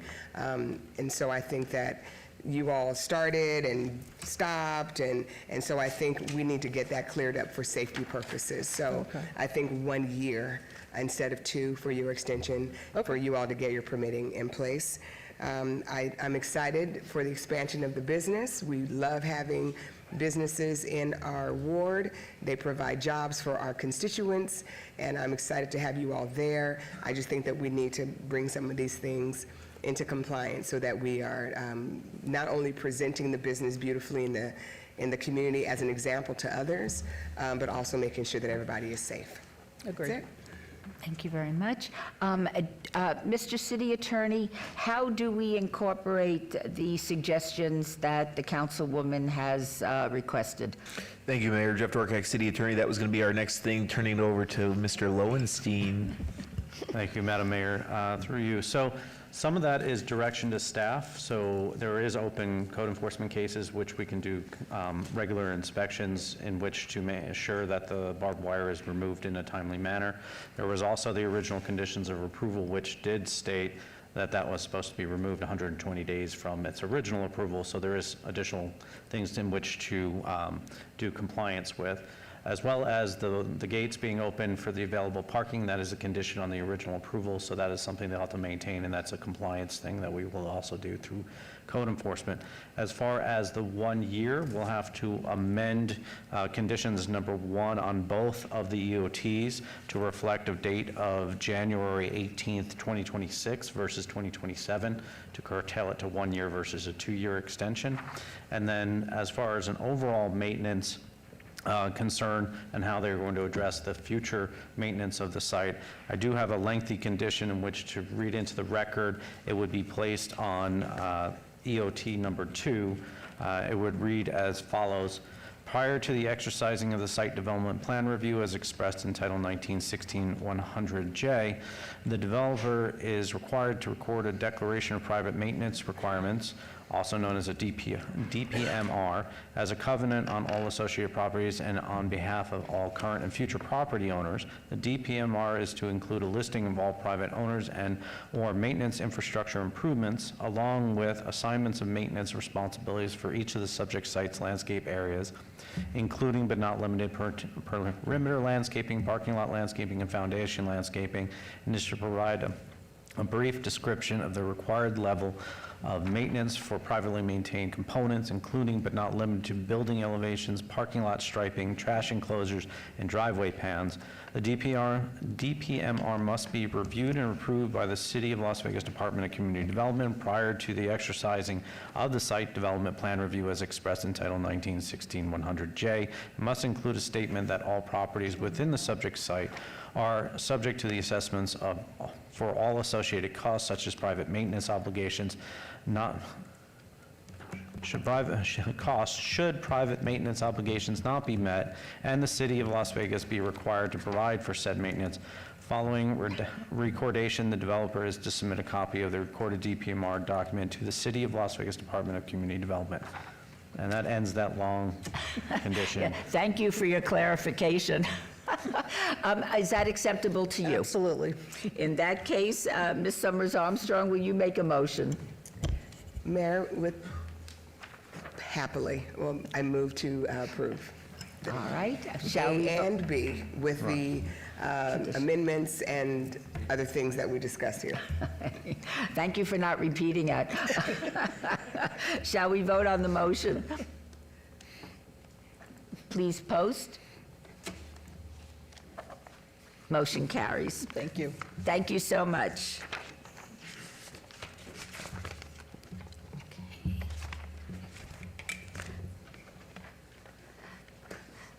Agenda item 25, discussion for possible action regarding the recommended fiscal year 2026 tentative budget for the City of Las Vegas and the City of Las Vegas Redevelopment Agency. This affects all wards.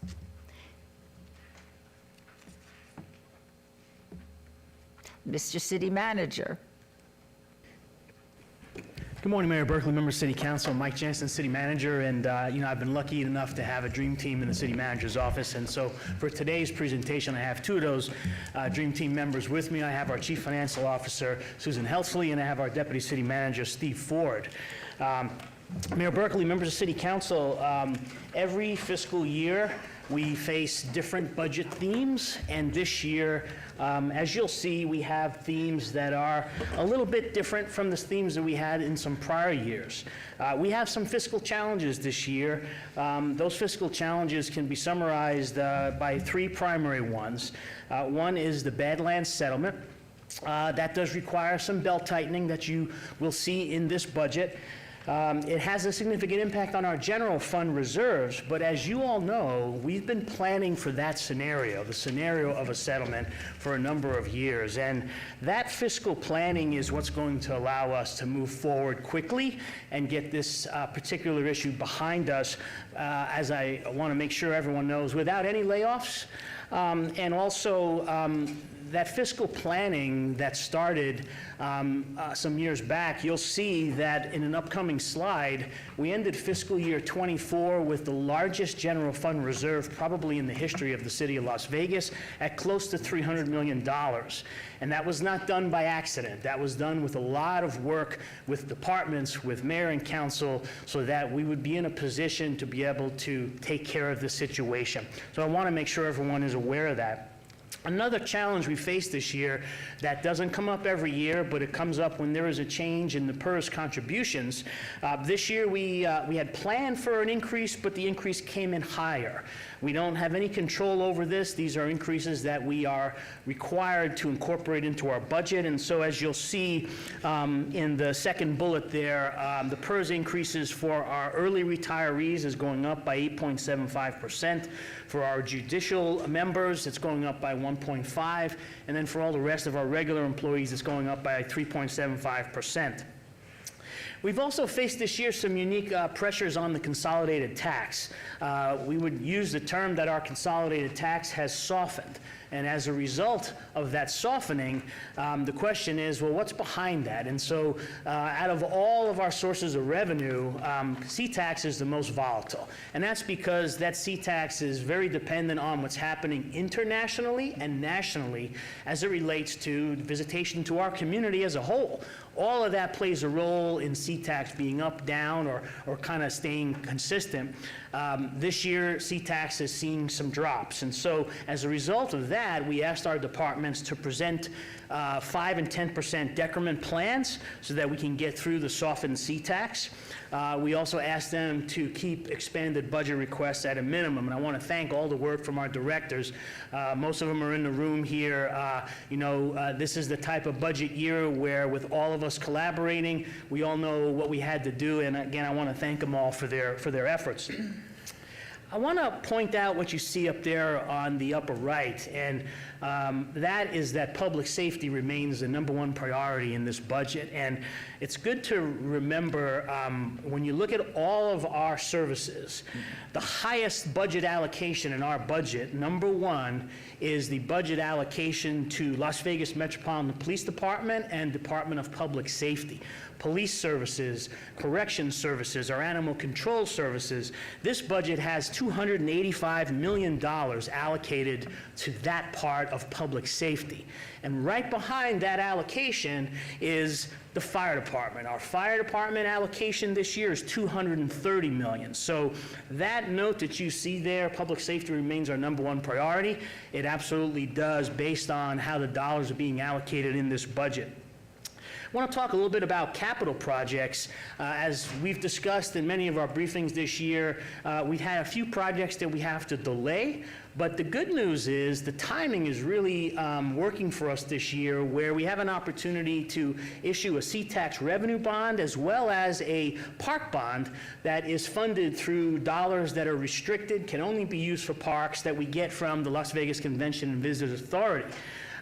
Those two bonds are going to allow us to take an original list of delayed projects and significantly reduce them. And you'll see that in some upcoming slides from Steve. I think important, again, to go back to that public safety #1 priority.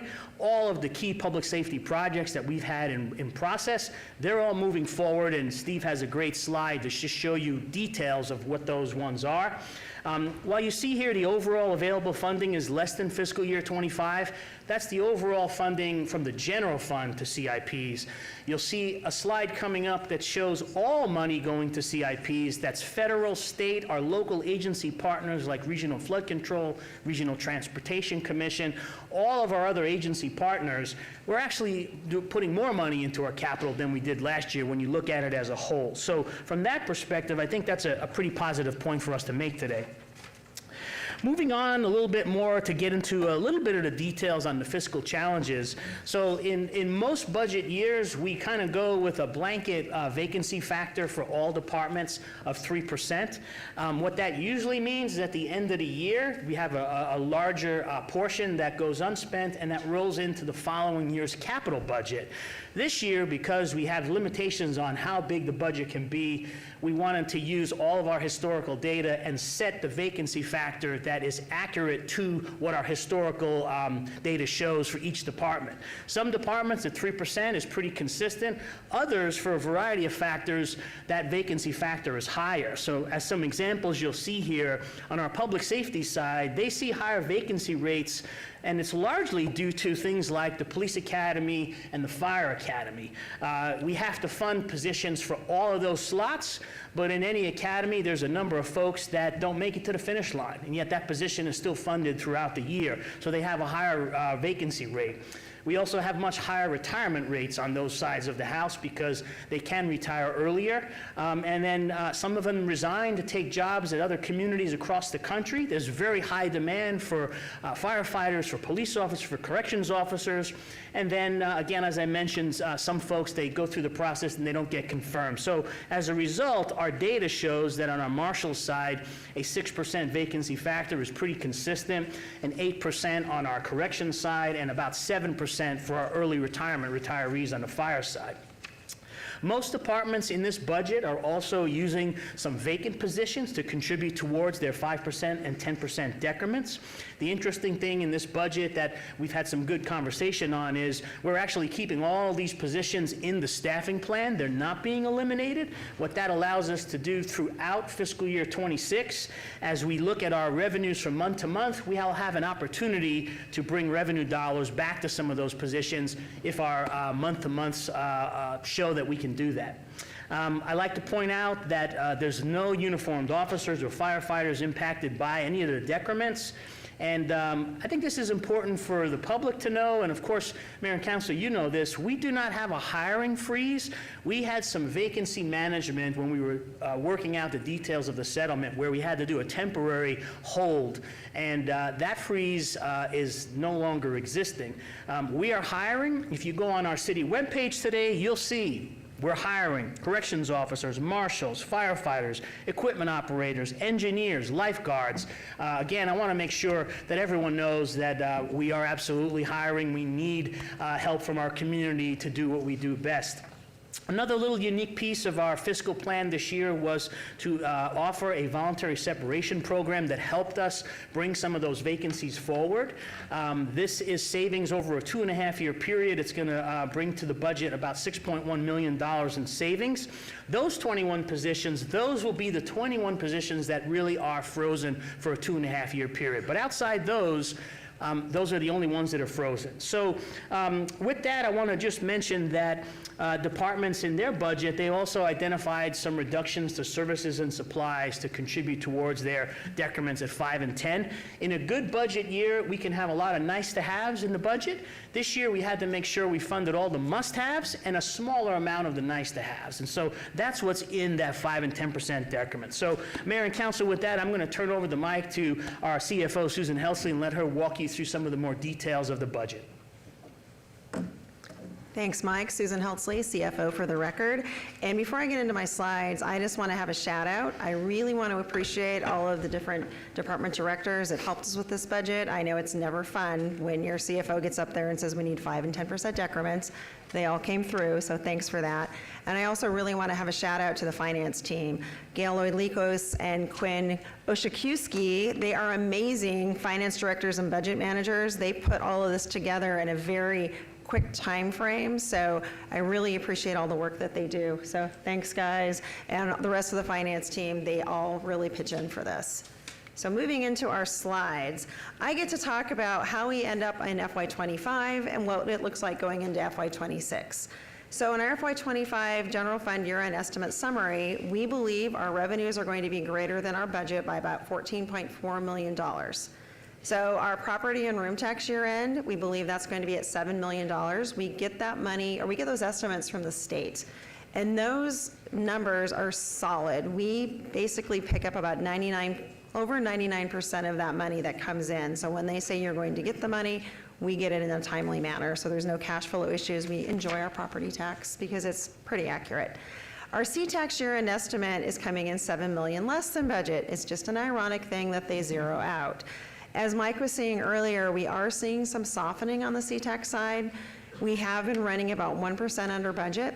We met with our financial advisory committee back in February, and it was, we think we could, some thought we could be up, some thought we could be down. We said, you know what, we're going to kind of go in the middle. I figure we're going to be flat to 1%. So for this year, we think it's going to be about $7 million less. Our revenue estimates for licenses, service charges, and fines are $4.7 million greater than budget.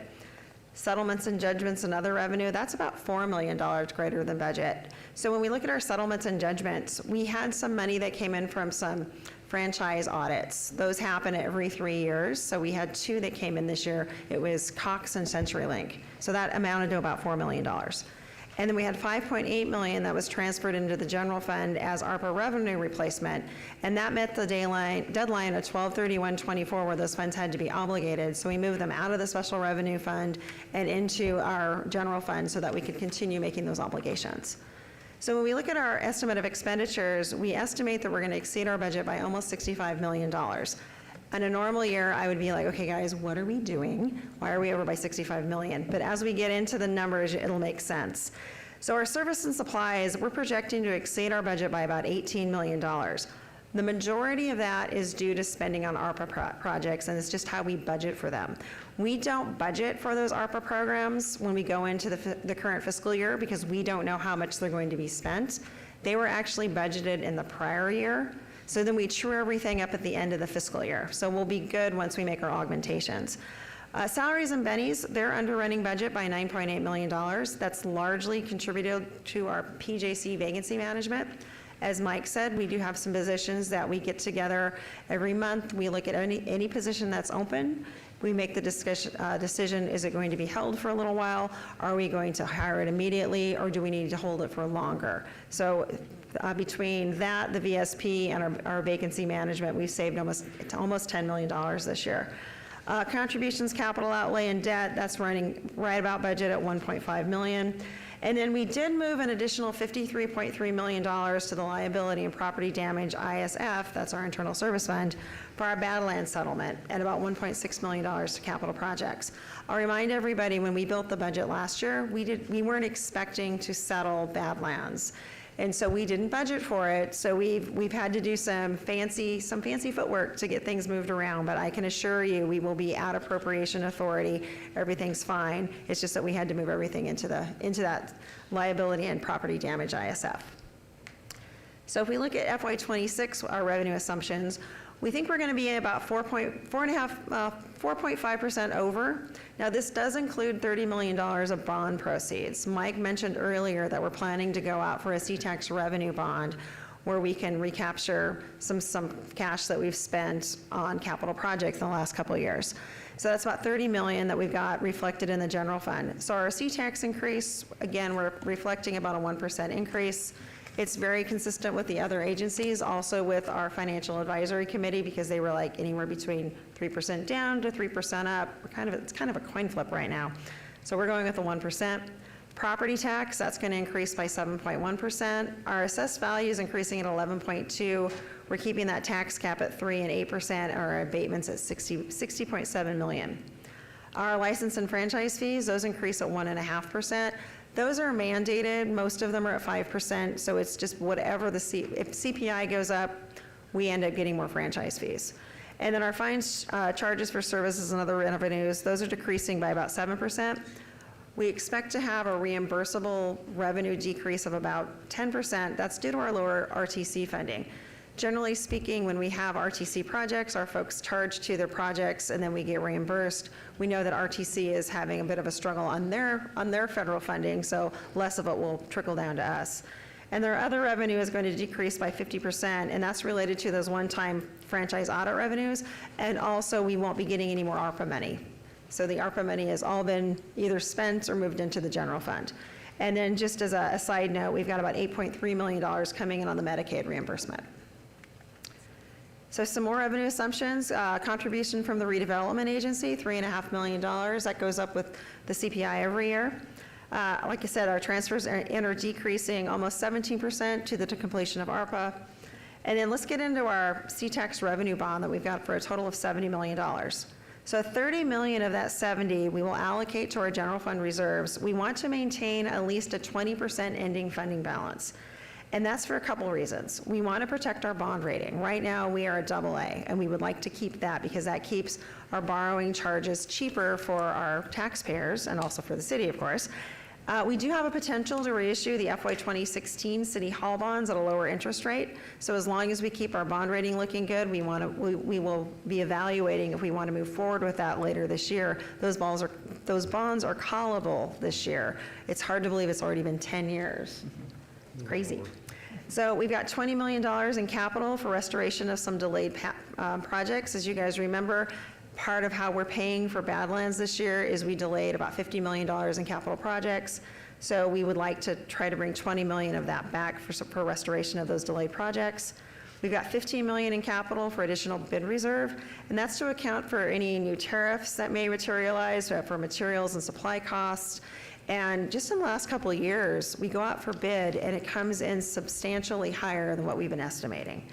And then for the last $5 million, we're putting that into capital for fire apparatus and equipment replacements. Because as we were talking earlier, we were asking people not to ask for things in this budget, so there's not a lot of new money flowing in. So we thought this would be a good way to maintain our fire apparatus and equipment. So this just shows us our pie chart of our general fund revenues, and you'll see consolidated tax is well over 50%. And as Mike said, it's our most volatile. There's a chart that we'll be showing you in a couple slides, how it's increased over $100 million since 2019. And a lot of that had to do with all of the stimulus money that flowed in. And now that the stimulus money is no longer flowing, it's really leveled out. And then property tax, that's our next largest. Our other is, for this particular fiscal year, is pretty high. And then licenses and franchise makes up the other 15%. So we're pretty well balanced on our other 3 revenue sources, but consolidated tax is definitely the largest. So here's the slide I was speaking of, the consolidated tax history. So if you look back in FY19, we were at $323 million. It fell a little bit during COVID, bounced back up, but then it really took off in FY22.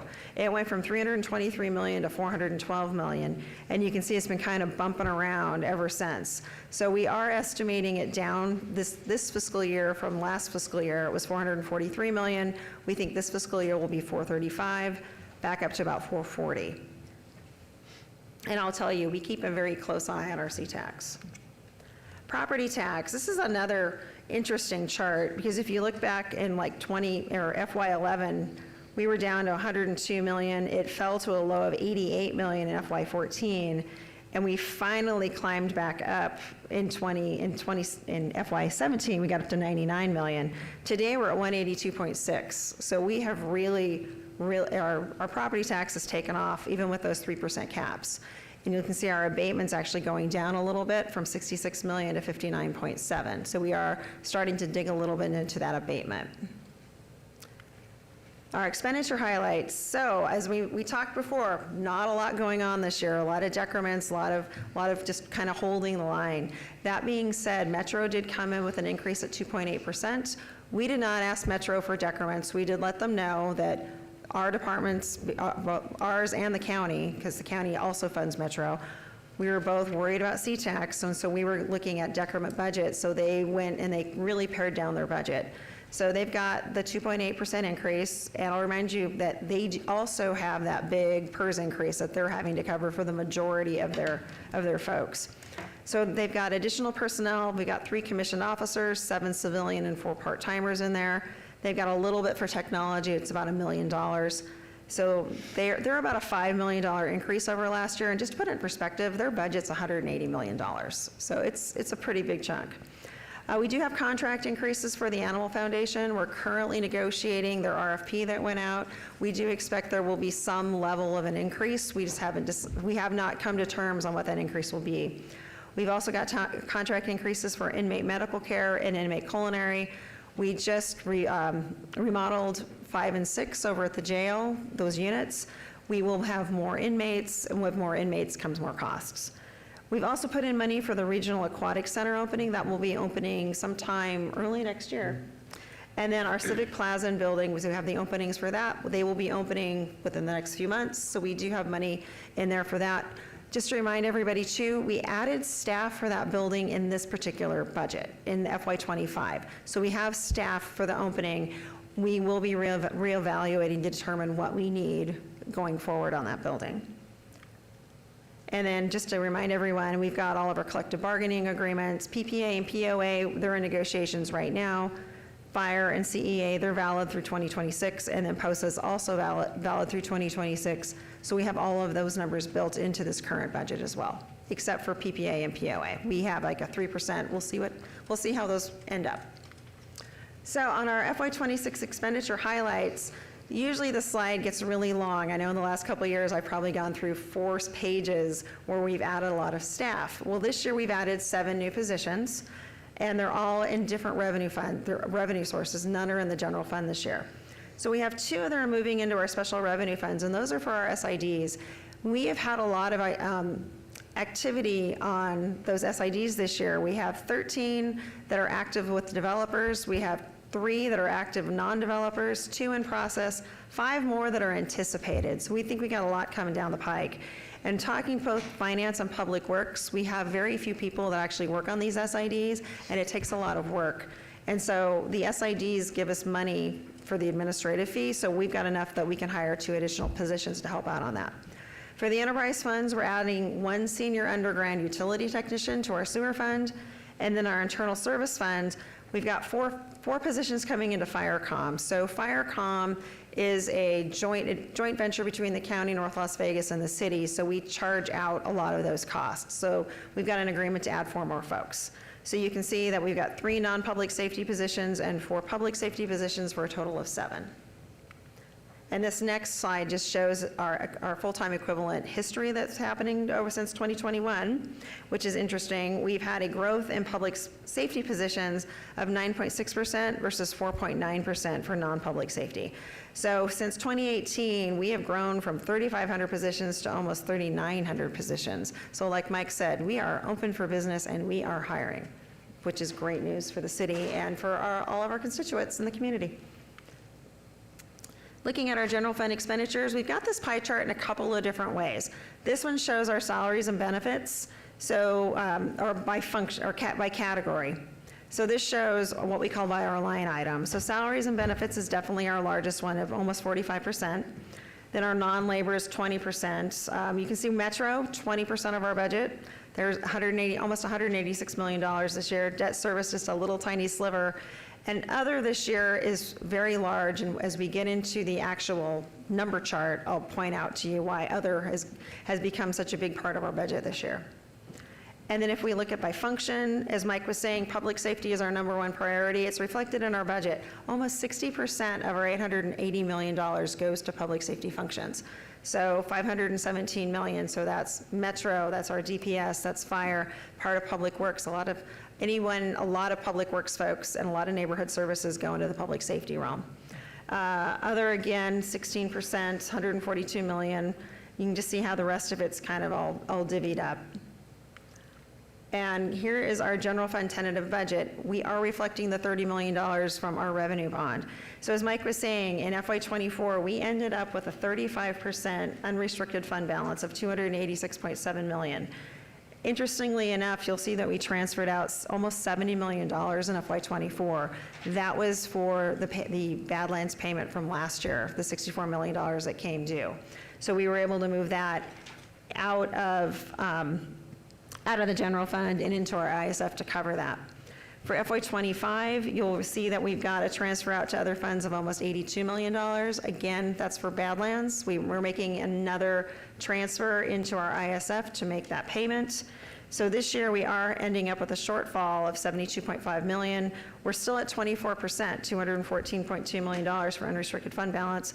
Moving into next year, you'll see we've got another transfer out of other funds of almost $92 million. So in FY26, we are still finishing up the Badlands. We borrowed some money from our sanitation fund, so we will be paying that back in FY26.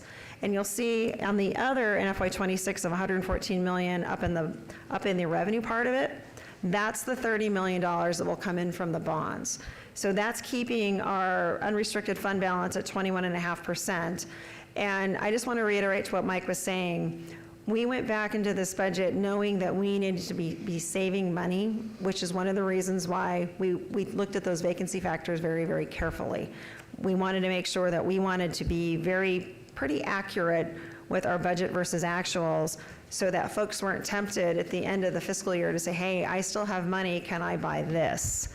And it's like, nope, we really need it for savings to generate that 21.5%. Especially since C-Tax is a little wonky, squishy. So this is just our general fund forecast, and you'll see in 23 and 24 we ran surplus budgets, which are always nice to have. The deficits for 25 and 26, again, that's Badlands that's driving all that.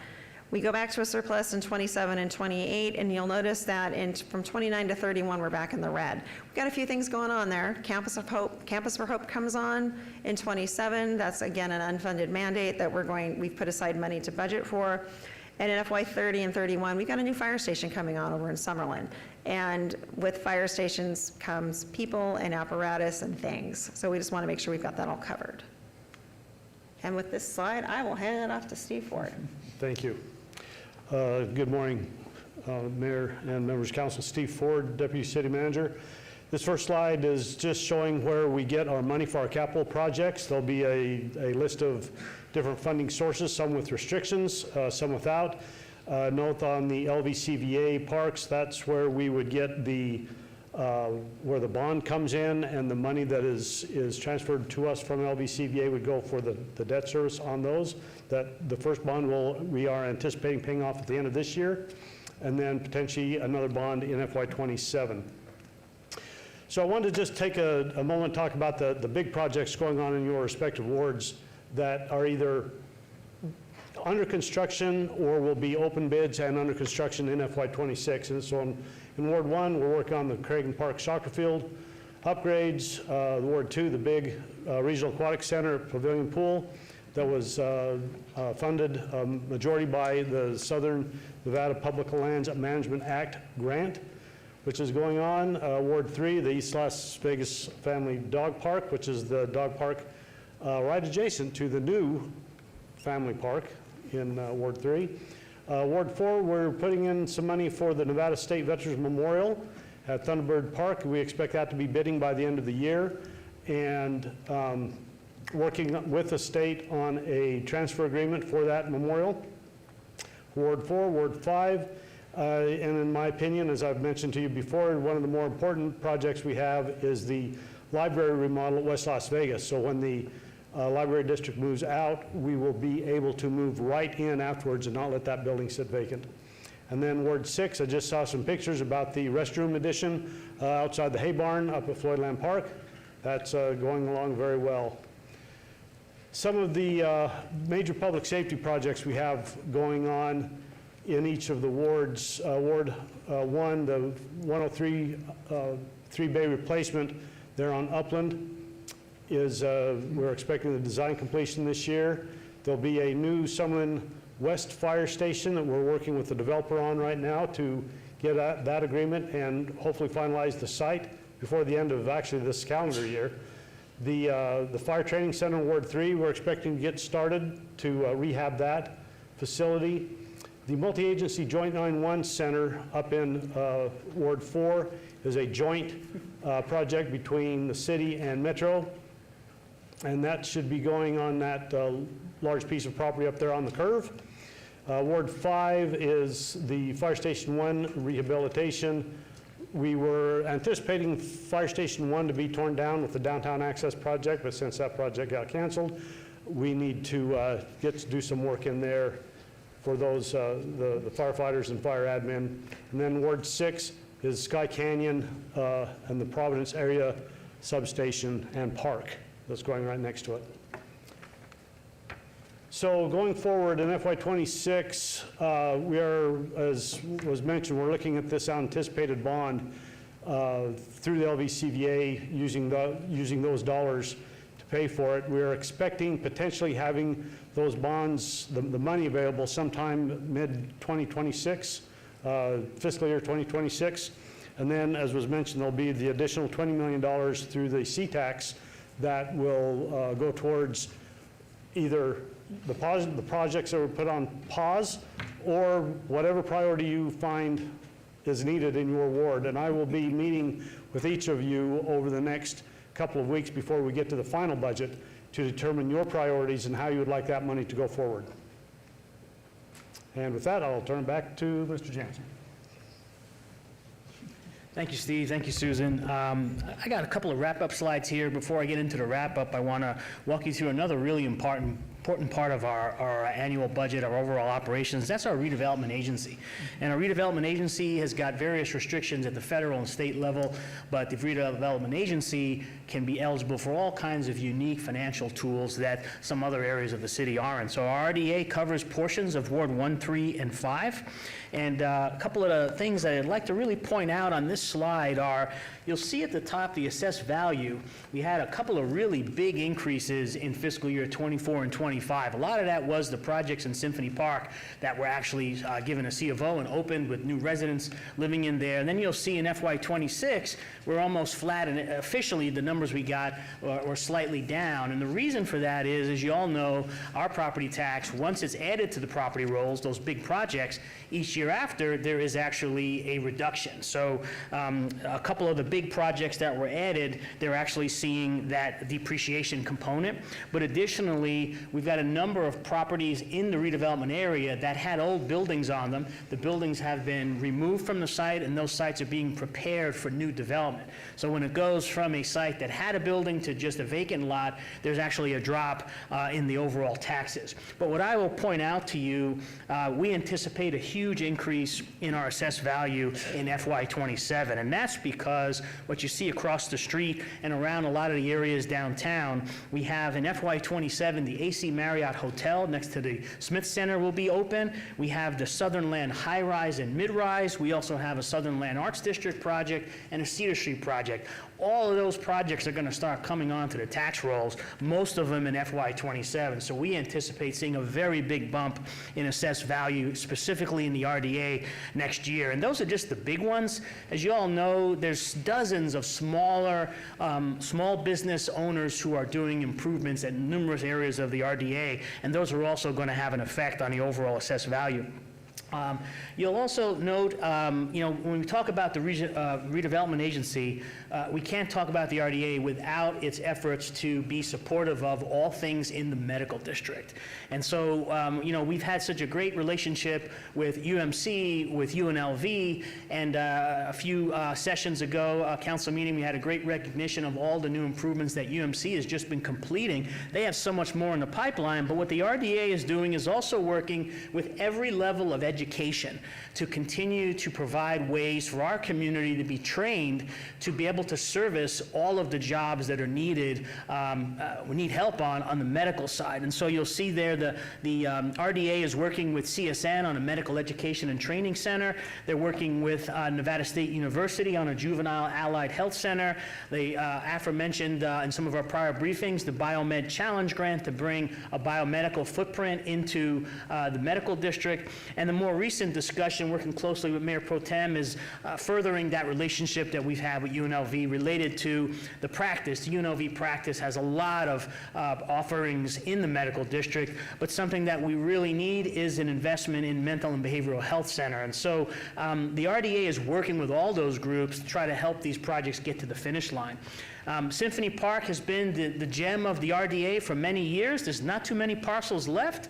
A couple of the ones that you'll be seeing coming out of the ground soon is the Scott Goldstein and his team are going to be developing a beautiful medical office building. We've been having a great partnership with Elaine Wynn and her team to bring an incredible art museum to Symphony Park, and then very soon a groundbreaking is coming up for a next big high-rise, a condominium high-rise called the Cello Tower. One of our most tried and true programs is the VIP program. We've had that for many, many years. A newer program that we created during the ARPA period was a safety and security grant program. And working with the wards, what I heard was that program was really, really helpful. Unfortunately, the ARPA funds have been fully spent. So in this year's budget, we've allocated some of the RDA dollars so we can keep that safety security grant program going. Downtown special events is what makes downtown so great. Public safety, to have a parade, to have a concert, there are costs, so the RDA feels it's money well spent to have a piece of the overall cost of maintaining special events, particularly to help offset some of the public safety costs. Most developers will tell you power is the big issue downtown, so there's an incentive program to assist with some of the power upgrades. A really important component this year that we had talked about last year, this year we think these projects are going to make it to where these bonds will be most useful, and that is a $50 million bond issuance from the RDA, and this is to support a very exciting mob museum expansion. I met with the mob team just the other day. It's about a $49 million expansion. It's a very exciting project. They've been working on it, and this is going to be the year to bring it out. So there'll be a component with the RDA and the mob museum. Also, the Neon Museum expansion. We have a great relationship with their CEO, Aaron Berger. We've shown this here as a museum expansion and or relocation. As you know, where they currently are, they need a much bigger space. So we've worked closely with them on a variety of options, and we're hopeful that pretty soon we'll be able to bring to you just what that looks like. And then again, other catalyst projects. We contribute dollars to the city for maintenance, so the RDA, in the RDA area, some of the dollars goes towards maintaining streets, street sweeping, things of that nature. And then the last item on the RDA highlight is a brand new program this year, and this is basically taking feedback from mayor and council where there are a number of vacant, abandoned, and boarded up buildings. And to have an incentive to have those buildings either rehabbed or removed if they're no longer salvageable, some dollars from the RDA to try to incentivize and identify those buildings that just, they're an eyesore. So we think this is a good program to help support that. The RDA's overall budget slide, just a couple of things that I wanted to point out here, is number one, you'll see up there in the upper left the 18% set aside. That's now about $8 million of the RDA funds that goes towards education and goes towards affordable housing, an important part of the overall RDA offerings. You'll see also the 53.2 under other contributions. That's where that 50 million bond issuance would be captured as revenue. And then going down into the expenditures, you'll see the $3.5 million that's in there for contribution to the general fund. Then that $67 million, that is the bond, and that's all those programs that we just walked you through in terms of how those will be implemented. You'll also see here that there's no dollars shown towards a contribution to the Parking Enterprise Fund. Last year, the RDA contributed $5 million towards the overall parking enterprise, but this year there's no need to do that. And so, again, a good picture there. Particularly, you see we have still a strong ending fund balance, which is going to allow us to get a good interest rate on those bonds. And, I'd really be remiss if I didn't mention one particular aspect of the redevelopment agency that I think is something we should all be celebrating, and that is the largest RDA investment that is coming to the city is coming from our partner Lennar in the redevelopment of Cashman. That project alone, land, utilities, infrastructure, the build out, is easily $400 to $500 million, a huge investment within the RDA.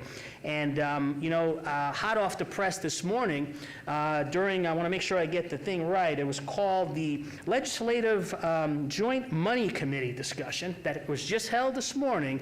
It was announced from the governor's office that Lennar is also going to be buying the Sawyer site. And so, again, a national home builder who has not done work in the RDA before is planning to invest hundreds and hundreds of millions of dollars in our city. So again, I want to just take a moment to thank Lennar's team just for those elements. We know they're doing work in other areas of the city as well. So definitely exciting time. This slide here is kind of the wrap up on the overall budget discussion that you've heard today, and I've got just a couple of things I'd like to point out. I'd like you to first take a look at the total. Our budget this year that you'd be looking to endorse and approve in this tentative budget presentation is for $2.3 billion. That is the budget for FY26 when you capture all of the funds that's in our budget.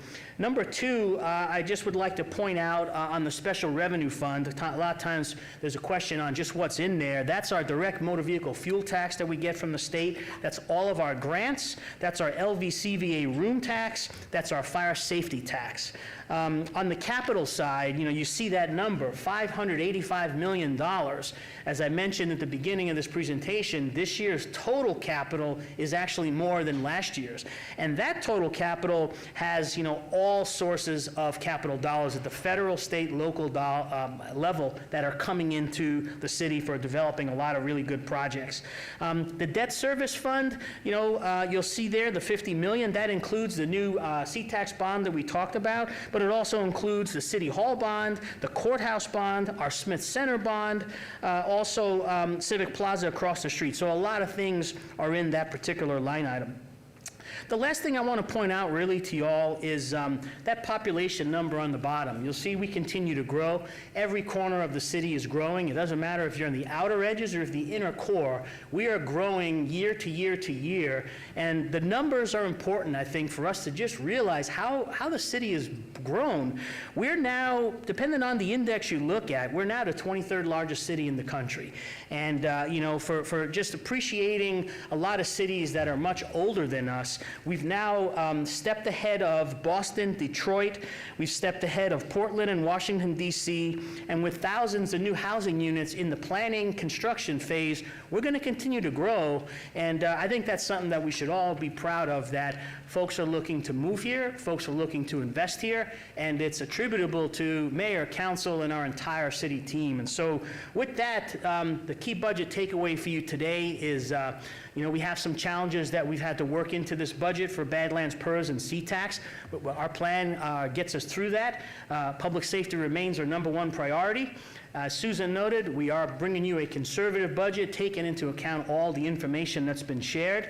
And while our general fund is going to be in a deficit, we're leaning on those general funds to cover that settlement. We prepared ourselves for it in a really good way to where we don't have any layoffs. And at the end of the day, Mayor and Council, I just say good planning, good fiscal management, good leadership, continued developer investment. Our future is very bright, and I think our team would be happy to answer any questions you might have. We've got one more slide. Thank you so much. That was extraordinarily impressive.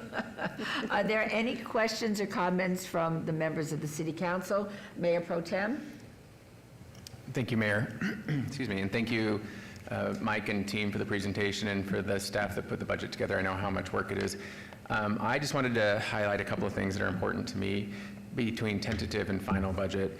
One is, Mike, I think if it's okay with you, working with you and bringing together the leaders of those higher ed institutions to kind of map out how we're all going to work together, because I think in our discussions and in all of my discussions, sometimes they're a little bit competitive and territorial amongst each other. So I think we can take a leadership role and maybe at a subsequent briefing talk to the rest of the council about what an academic medical center is and the hub of healthcare and mental health care workforce hub in the city of Las Vegas means to the rest of the valley. Because it hits, I know our #1 priority is public safety, but also hits our second and third priority being healthcare and economic diversification. Those high-paying jobs inside the city of Las Vegas means more tax money coming into the city and a higher quality of life for the entire valley. So I'll work with you on maybe scheduling that meeting and just doing a powwow with the higher ed leaders, and then maybe we can use that as a briefing point for the rest of the council. The second is, I think we talked in a briefing about the 988 system, the crisis response system, and maybe the fire department being a little bit more engaged in the transport of mental health patients. We had talked about the inclusion of a few extra vehicles for the fire department. I just want to caution, I think it sounds like we're adding on more, but I think it's, if I were to kind of rethink it, it's taking mental health off of our first responders and anticipating a broader mental health system coming into place. That is the state of Nevada implementing 988 at the end of this year.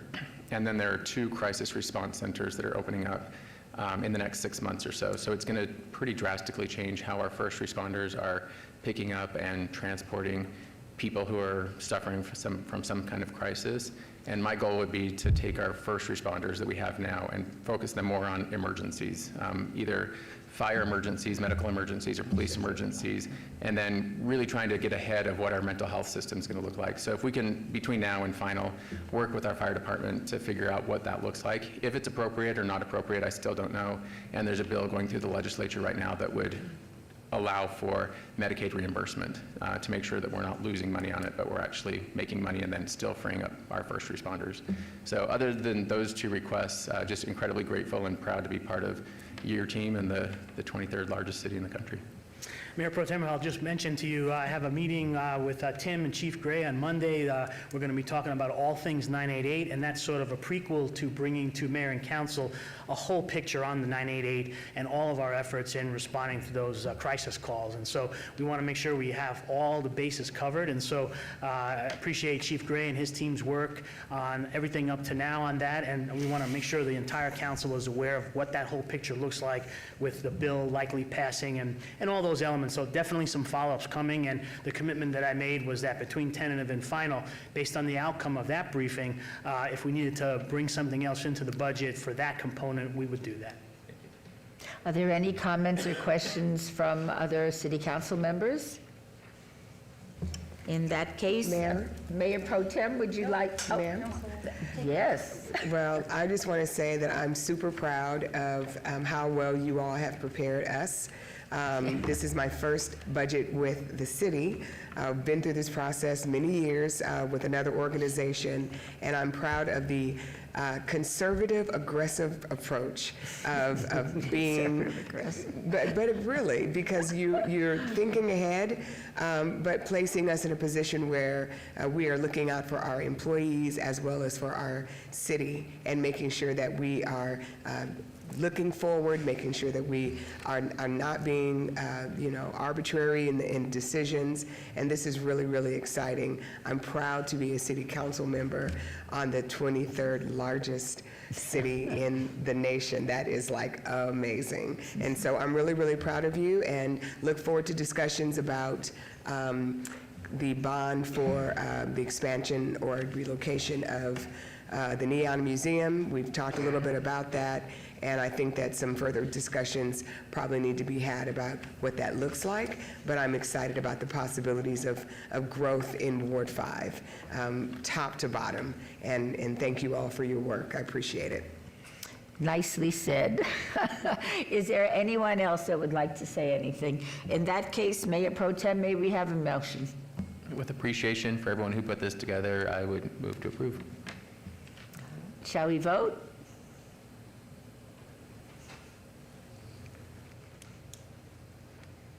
Please post.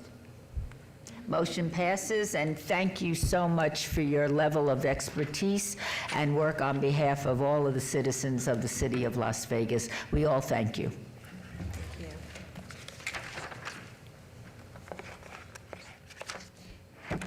Agenda item 38, reports and presentations. Report by Kelvin Watson, Executive Director, Las Vegas, Clark County Library District, regarding an update on current and upcoming initiatives as part of the National Library Week. This impacts all wards.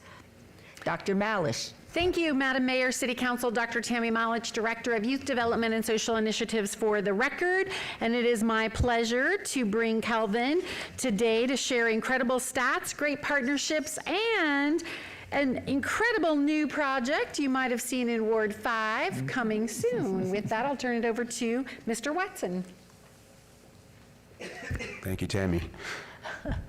Good morning, Mayor Berkeley. It's still morning, right? Seems like a library day today. City council members and all guests. Again, I'm Kelvin Watson. I am the Executive Director for the Las Vegas Clark County Library District, and it is always my honor to join you to provide you with a brief look at some of the Library District's work during the second half of 2024 and so far in 2025. So, what we've been doing at the Library District is continuing to focus on early childhood learning. That during our last fiscal year, during this fiscal year, that's going to be something that we'll be continuing, as well as our STEAM classes, our arts and cultural performances, bringing our hands-on access to more technology, as well as health and wellness resources that the library offers. And of course, our robust job skills and education work program that we have with the Library District, as well as with Workforce Connections.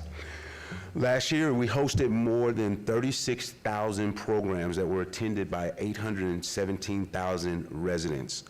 And there were 1.8 million visits to the Library District's website. Library card holders checked out more than 11 million items in our vast collection, which includes games, toys, parks, and museum passes. So we offer passes to the new Neon Museum, as well the Springs Preserve, laptops, CDs, and DVDs, magazines, comics, and of course, we still have books in all forms, including hardcover, the audio books, and you have the ability to download them from our website as well as to your phone with our new mobile app that I'll talk a little bit about later. We're very excited about the rapid progress being made on the construction of our new West Las Vegas Library, located at 1861 North Martin Luther King Boulevard. But before I talk a little bit more about the new building, I'm going to talk a little bit about just a little history, looking back at our 50-year history serving the historic West Side. The original West Las Vegas Library opened as a storefront on D Street in 1973. Our current location on West Lake Mead Boulevard opened in 1989, and our new 21st Century Library will nearly triple in size to more than 40,000 square feet. It will include space for new programming and technology, plus we have planned many outdoor activities, and what I really love is the ample parking that's going to be available at the new library. The grand opening is currently slated for Q1 2026, but we'll know more as, if you've had a chance to drive down MLK, it's changing daily. I'm gonna keep on go over there today, probably drive by. As you can see from this list here, the new West Las Vegas Library will truly be a 21st century library. We're expanding our children's service areas to include early childhood. We're gonna have a tween area in the new library for middle school kids, and of course, an expanded teen zone, all of which will feature robust after-school activities and so much more. If you'd like to have your own personal tour, contact me and we will make that happen. Councilwoman Summers Armstrong was visiting a few weeks ago, so she had an opportunity to see what's happening with the library in her ward. One of my favorite programs that we offer among many is our Summer Challenge. We're extremely proud of our Summer Challenge program, bringing reading and activities for babies, kids, and teens. And we also have a separate program for adults. So again, it's a family-oriented program. Both of these programs feature fantastic incentive prizes for all ages, thanks to our generous partners that include the Vegas Golden Knights, who made it to the playoffs again, the Las Vegas Raiders, NBA Summer League, Cox, and so many more. We're in the process of planning this year's Summer Challenge program, but I'd like to share with you that our 2024 program saw impressive gains thanks to a unique direct mail campaign that we implemented to reach and attract those who don't currently have a library card. Registrations for 2024 Summer Challenge increased by 57% year over year. Our completed activities increased by 31%. Total minutes spent reading increased by 26%. And 14% of our direct mail recipients signed up for a library card. We did this direct mailing to 60,000 households. We used to take boxes to the schools, to CCSD, and we didn't see these types of numbers. So we're trying this, reaching the people and families and inviting them into the library. Continuing on, speaking of partnerships, I'd like to take a moment to share a few of these important partnerships and what they bring to the library district and to the community. The NBA Summer League provides us with drawings for dozens of family 4-pack ticket giveaways so they can enjoy the Summer League games. We use these 4-packs as an early sign-up incentive to get parents thinking about Summer Challenge in early May before school lets out. Our longest running partnership is with the Vegas Golden Knights, who have been with us since the team was established here. The Golden Knights provide us with thousands of Crow-branded t-shirts, which we use as incentive prizes for Summer Challenge and other promotions throughout the year, as well as VGK player bookmarks, which feature the players' favorite books, movies, and music that you can check out at the library. The team also supports our VGK library cards and invites our outreach department to conduct library card signups during pregame events at Toshiba Plaza. And our newest partner is the Las Vegas Raiders. They joined us this past year. We kicked our partnership off with the Raiders with a special story time at the Whitney Library branch, where we had 100 local students featuring a Raiders executive who was a children's author, Kiava Martinez, to read to the children.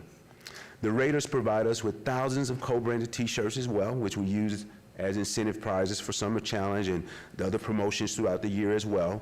And we've launched our Raiders library card, plus a special bookmark featuring mascot Raider Rusher and his favorite books, movies, and music. We partnered with the Sunrise Children's Hospital. We created a unique introduction to the library. With funding we received from, initially from our Library District Foundation, we developed our My First Library gift boxes for new mothers and caregivers. These boxes are filled with educational items that introduce the library and importance of early learning and literacy in the first 5 years of a child's life. We're currently in the process of working with the state to receive an additional $100,000 to expand this program to other hospitals throughout the valley. And the program is also probably going to be statewide as well. So this is going to be a statewide model. In partnership with the Clark County Parks and Rec Department, we have created something to offer inside the parks, which is our Passport to Discovery QR code posters. So these posters introduce the library and its resources to the visitors in the Clark County community centers. Right now, we are at 6 community centers and looking to expand more access to the library resources. And as you can see, each QR code is curated to specific content, and we can change the content out behind those QR codes. And our long partnership with 3 Square Food Bank continues, with more than 37,600 meals served at 11 branches over the past 3 years. These include our hosting of the following 3 Square programs: our Meet Up and Eat Up for kids up to age 18 that we do during the school year, our Kids Cafe for kids up to age 18 that we host during the summer, and our Senior Community Lunch and Social Hour for ages 60 plus, offering crafts, lectures, games, films, and of course food, and the importance of staying connected and making new friends. Before I close, I'd like to briefly share some other new initiatives that we have going on. I hope that you've had a chance to see some of those beautiful license plates that we now have available. I see many on the parking lot when I go to work. We have sold over 100, so we're doing well, and the checks have come in the mail. So you're going to see more of these as you drive around town. They're available now from the DMV, and the proceeds from these license plates help us to fund essential library programming, including our Summer Challenge program that I talked about earlier. Our new Library District app has arrived as well for your phone. So it puts the power of the library in the palm of your hand. It provides immediate, convenient access to library resources, services, programs, events from any iPhone or Android mobile device. And finally, I'm thrilled to share with you that this year, the Library District is celebrating our 60th anniversary of service to the community. The Las Vegas Clark County Library District was originally formed in 1965 in order to consolidate services and create efficiencies with libraries. We're kicking off a district-wide 60th anniversary celebration next week, April 6th through 12th, which actually coincides with National Library Week. Our 25 branches will each hold their own unique anniversary celebration with lots of giveaways, activities, and fun for all ages.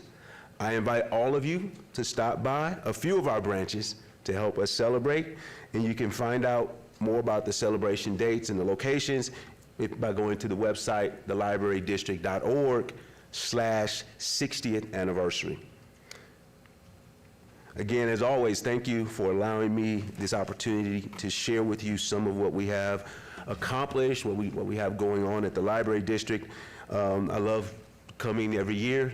Yesterday I was at the county, today I'm here. So this is my week since I'll be traveling next week and out doing National Library Week activities next week.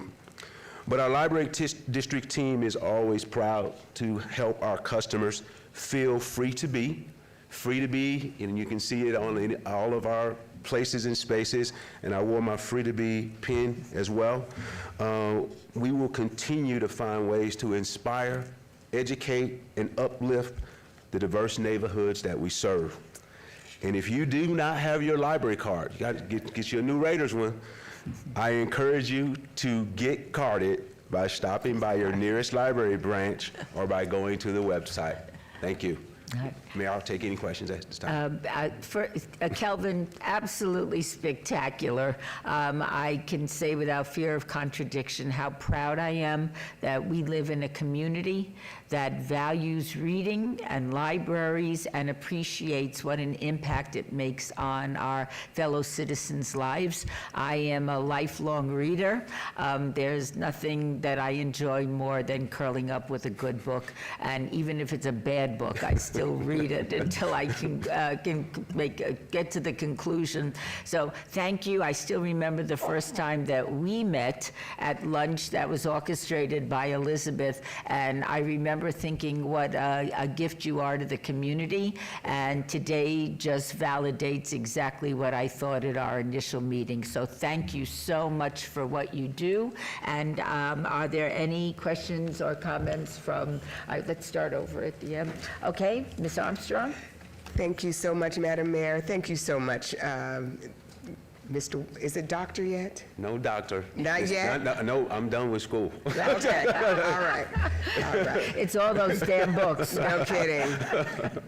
In addition to just being super excited about the West Las Vegas Library and having that amazing campus, and we still have to talk about our little connectivity thing from across the street. The library was the place where I got to run to when I was a kid and read and tuck in a corner, and it's always been a safe space, and it's wonderful that we haven't given up our libraries in our community. They serve a wonderful benefit to so many of our constituents, and I'm glad to have it. I cannot tell you how excited I am about your baby box. I think you know that I did a lot of legislation for doulas and maternal health when I was in the legislature, and I'd love to talk to you about expanding that to give them to our doulas who are also reaching our community as health workers, and this would be a wonderful collaboration, and I just think it's wonderful, and thank you for thinking outside the box of a library to reach our community in different ways and keep people engaged in improving their minds and finding just amazing places to go in books. So thank you. Ms. Walensky. Thank you, Madam Mayor. Mr. Watson, it's always a pleasure to do business with you. You're a great advocate for our library system and have done a remarkable job. And you're award-winning as well, you forgot to mention. The one thing I wanted to mention, potentially on the record, Mr. Jansen pointed out, in my ward, we have the new Veterans Memorial coming. And I'd love to have some sort of synergy with the library system to have maybe a QR code that refers books, movies, et cetera, whatnot, to people to help bring that memorial to life. So we'll talk more offline, but I just wanted to say it for the world to hear. Love working with you, and I want to make sure that you have resources in Ward 4 for my people. Thank you. And you know, I'm a veteran as well, Councilwoman, so I do a lot of support for the veterans. Ms. Diaz. Thank you, Madam Mayor. Director Watson, you're everywhere. So first, I don't know how you have the stamina and the energy to be at everything and contribute every single way you can. So I just want to say that publicly. Thank you. You are showing up for every community and cause. Another thing I wanted to say is that I think our workforce space is going to be very important heading into the future. We're hearing about lots of layoffs, we're hearing about lots of job losses, and so I think that it's going to, your graciousness in hosting a lot of the employee envy hubs out of the library space is going to be huge in making sure that our community is reconnected with employment opportunities or training or et cetera, right? There's so much to finding a new job when you're told yours doesn't exist anymore. So then I was a little surprised that Clark County has something going on with you with their Parks and Rec department, but the city of Las Vegas doesn't. So I just want to take the opportunity to say that we're going to make sure that we talk through possibilities of how to bolster, support our mutual work in the spaces, because we want people to know to go to you for resources, but then we also want them to know what the city has going on that's promoting reading. I know that the City of Las Vegas, we have our own Reading Passport program that we try to offer through our community center. So I just want to say I want to start that ball rolling and conversations flowing between us to see how we can both lift each other's work up and be even more effective with our constituencies, our overlapping and mutual constituencies. So thank you for everything you do and for the work that we are going to continue to accomplish in the future for our residents. Thank you, Ms. Seaman. Thank you so much for continuing to serve. Thank you for your service, not just in the library, but for your service as a veteran. And I'd also like to make one request, that we never turn libraries into just digital, that we keep the hard books, because I think it's so important. So thank you for all you do. Thank you. That's great. Thank you so much. Thank you, Kelvin. This was a presentation only and no action is required. And we will now move to item 39. Report by Celeste Rayford, Region 2 Superintendent, on the current educational operations in the schools within the Clark County School District in the city of Las Vegas. This impacts all wards. Dr. Malich. Thank you, Madam Mayor, City Council, Dr. Tammy Malich, Director of Youth Development and Social Initiatives. For the record, as you closed out the last item, I would just ask, several have requested the presentation, and we will be sending that to you as soon as this is over. And so now it brings me great pleasure to introduce our Region 2 School Superintendent, Associate Superintendent Celeste Rayford, who's going to share with you the Q4 report regarding the City of Las Vegas schools and the Clark County School District as required by AB 469, passed during the 2017 legislative session. And at this point, I'll turn it over to Dr. Rayford. Thank you. Good morning, Good Madam morning. Mayor Berkeley, City Council members, Celeste Rayford, Region 2 Superintendent, Clark County School District. I'm here today to share a brief update. The written report contents reflect disaggregated data that was presented to our Board of Trustees during the fourth calendar year quarter of 2024, October through December. Topics include proficiency and proficiency gaps, Nevada School Performance Framework, advanced coursework diversity and achievement, chronic absenteeism, and student behavior. Las Vegas trends in terms of proficiency and proficiency gaps: moderate proficiency in English language arts at 42.4% in grades 3 through 5, with grade 3 reading proficiency at 41%. Notable gaps exist for ELL students as well as our students with disabilities. Proficiency for mathematics is 36.8%, with significant gaps persisting for Black African American and Hispanic Latino students, even as those student groups do show improvements. Lower proficiency in science, particularly for elementary students, with 11.9% in grade 5 and 36% in grade 8. 38.5% of schools are rated 3 stars or higher. In terms of advanced coursework, diversity and achievement, there was strong participation for dual enrollment, particularly in STEM-related courses. The subgroup gaps are narrowing through disparities, those disparities persist. In terms of advanced placement, the largest AP participation in the district, and the AP scores are improving across all student groups. In regards to CTE, there is broad enrollment in fields such as automotive technology, culinary arts, and cybersecurity. In terms of IB, there is moderate utilization of IB programs with potential for expansion. In terms of chronic absenteeism, the chronic absenteeism rate was 19.1%, which is still higher than desired, but it is an improvement rate among the highest in the district. In terms of student discipline, there have been high rates of suspensions and expulsions, which indicate the continued need for behavior management strategies, though a notable improvement trend is evident. Regarding our celebrations, I want to acknowledge the celebrations we did here this morning in terms of K.O. Knusen with their Las Pumas, as well as Sunrise Acres, their flag football team, and the Jaguar cheerleaders. There's some additional celebrations. On March 25th, 2025, the Clark County School District participated in the statewide Nevada Moves celebration, which highlighted the benefits of safe walking and biking to school, as well as events that promoted physical activity.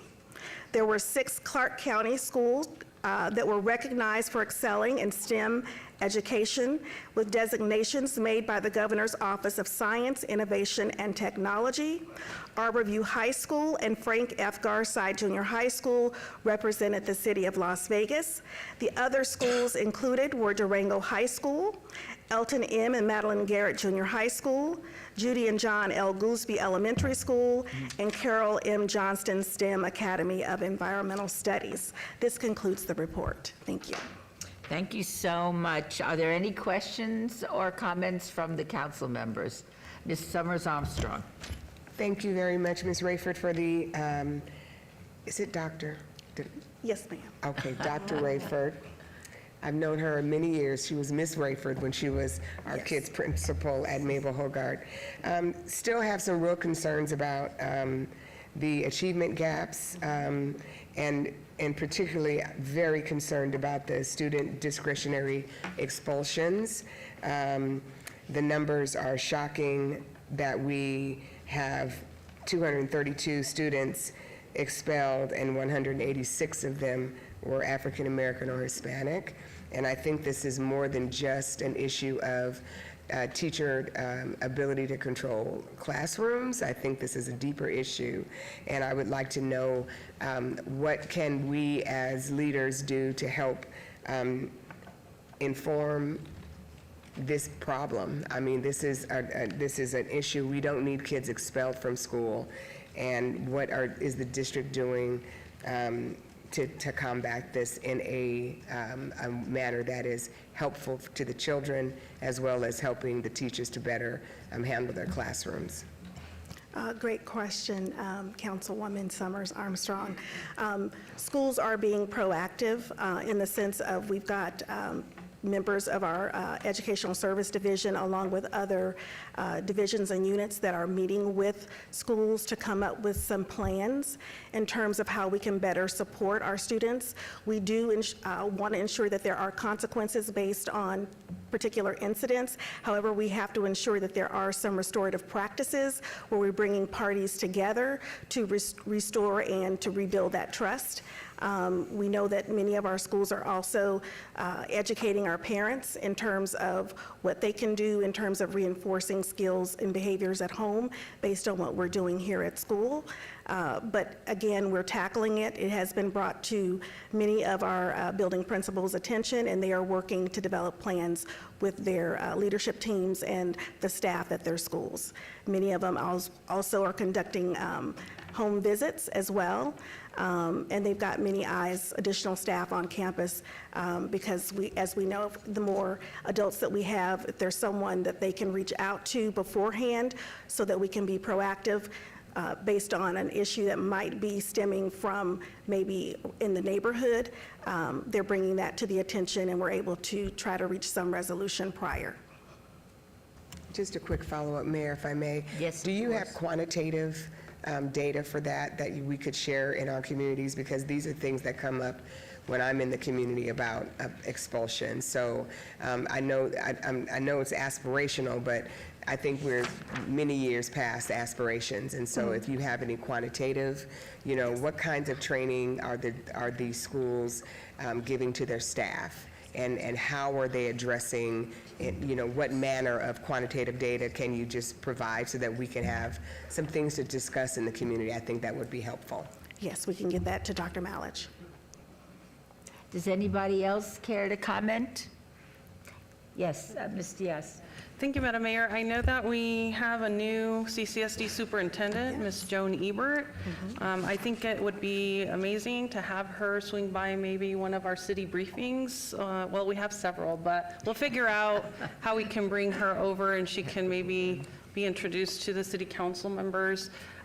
We do want to have, as a city, a very good working relationship with the Clark County School Superintendent. We feel that we're all passionate about our constituents, our residents, our children, their futures, and I think that if we can row in the same direction and be supportive of each other's efforts and initiatives, I think we all gain to benefit from collectively harnessing every single energy that we put forth in making sure that we're creating pathways to successful futures for our young minds. So I just wanted to say from us, congratulate her on being selected as the next leader. It's not something that's going to be easy work. She herself is quoted saying there's a lot to do, but looking forward to her leadership and getting to have a working relationship and communication from us to her. Thank you. Absolutely, I'll take it back. Anybody else? Would anyone else care to comment?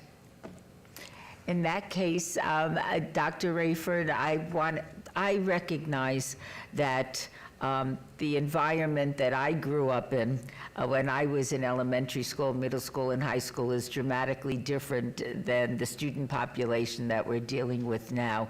But it makes me I'm very, very pleased to recognize that we recognize the challenges, and we're doing everything we can to make inroads so that we can educate our children so they could lead successful and fulfilling lives, and it does start in the schools. So I want to thank you on behalf of the entire City Council and the citizens of the City of Las Vegas for the work that you do for our youngsters each and every day. It is not an easy task that you have, but we appreciate that you do it.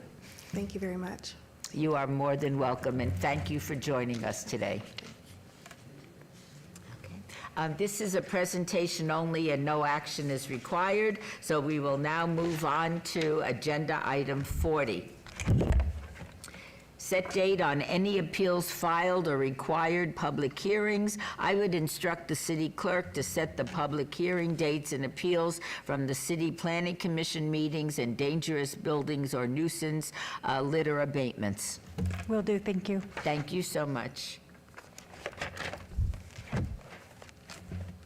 Agenda item 41, citizens' participation. Public comment during this portion of the agenda must be limited to matters within the jurisdiction of the City Council. No subject may be acted upon by the City Council unless that subject is on the agenda and is scheduled for action. If you wish to be heard, please come to the podium and give your name for the record. The amount of discussion on any single subject, as well as the amount of time any single speaker is allowed, may be limited.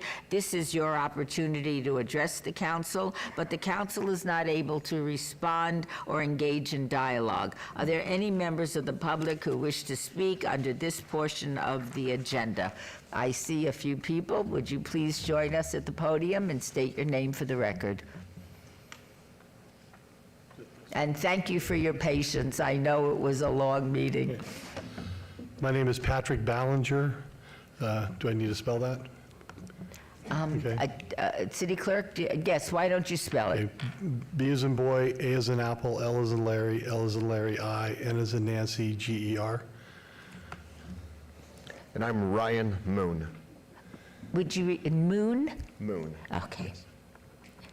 And we're with the Las Vegas Area Council, Scouting America, and we're here to do a presentation for Councilwoman Brune. All right, please proceed.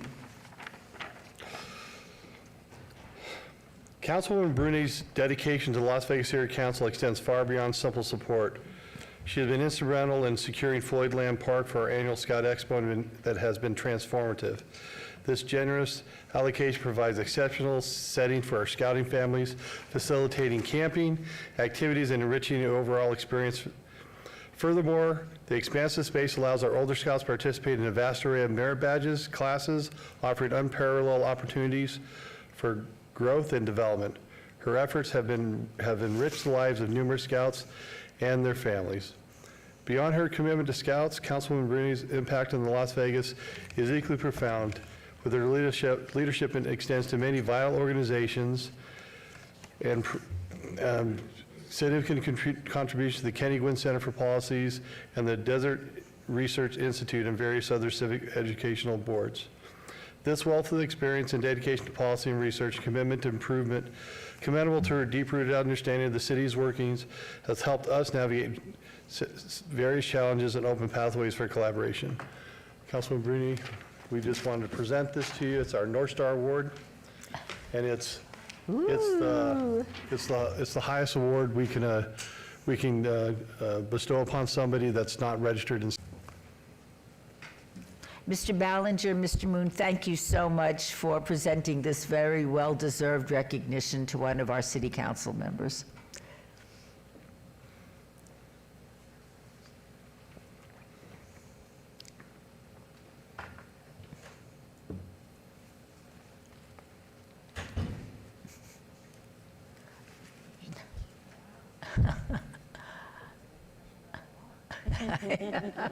It's a city council. Medal of Honor.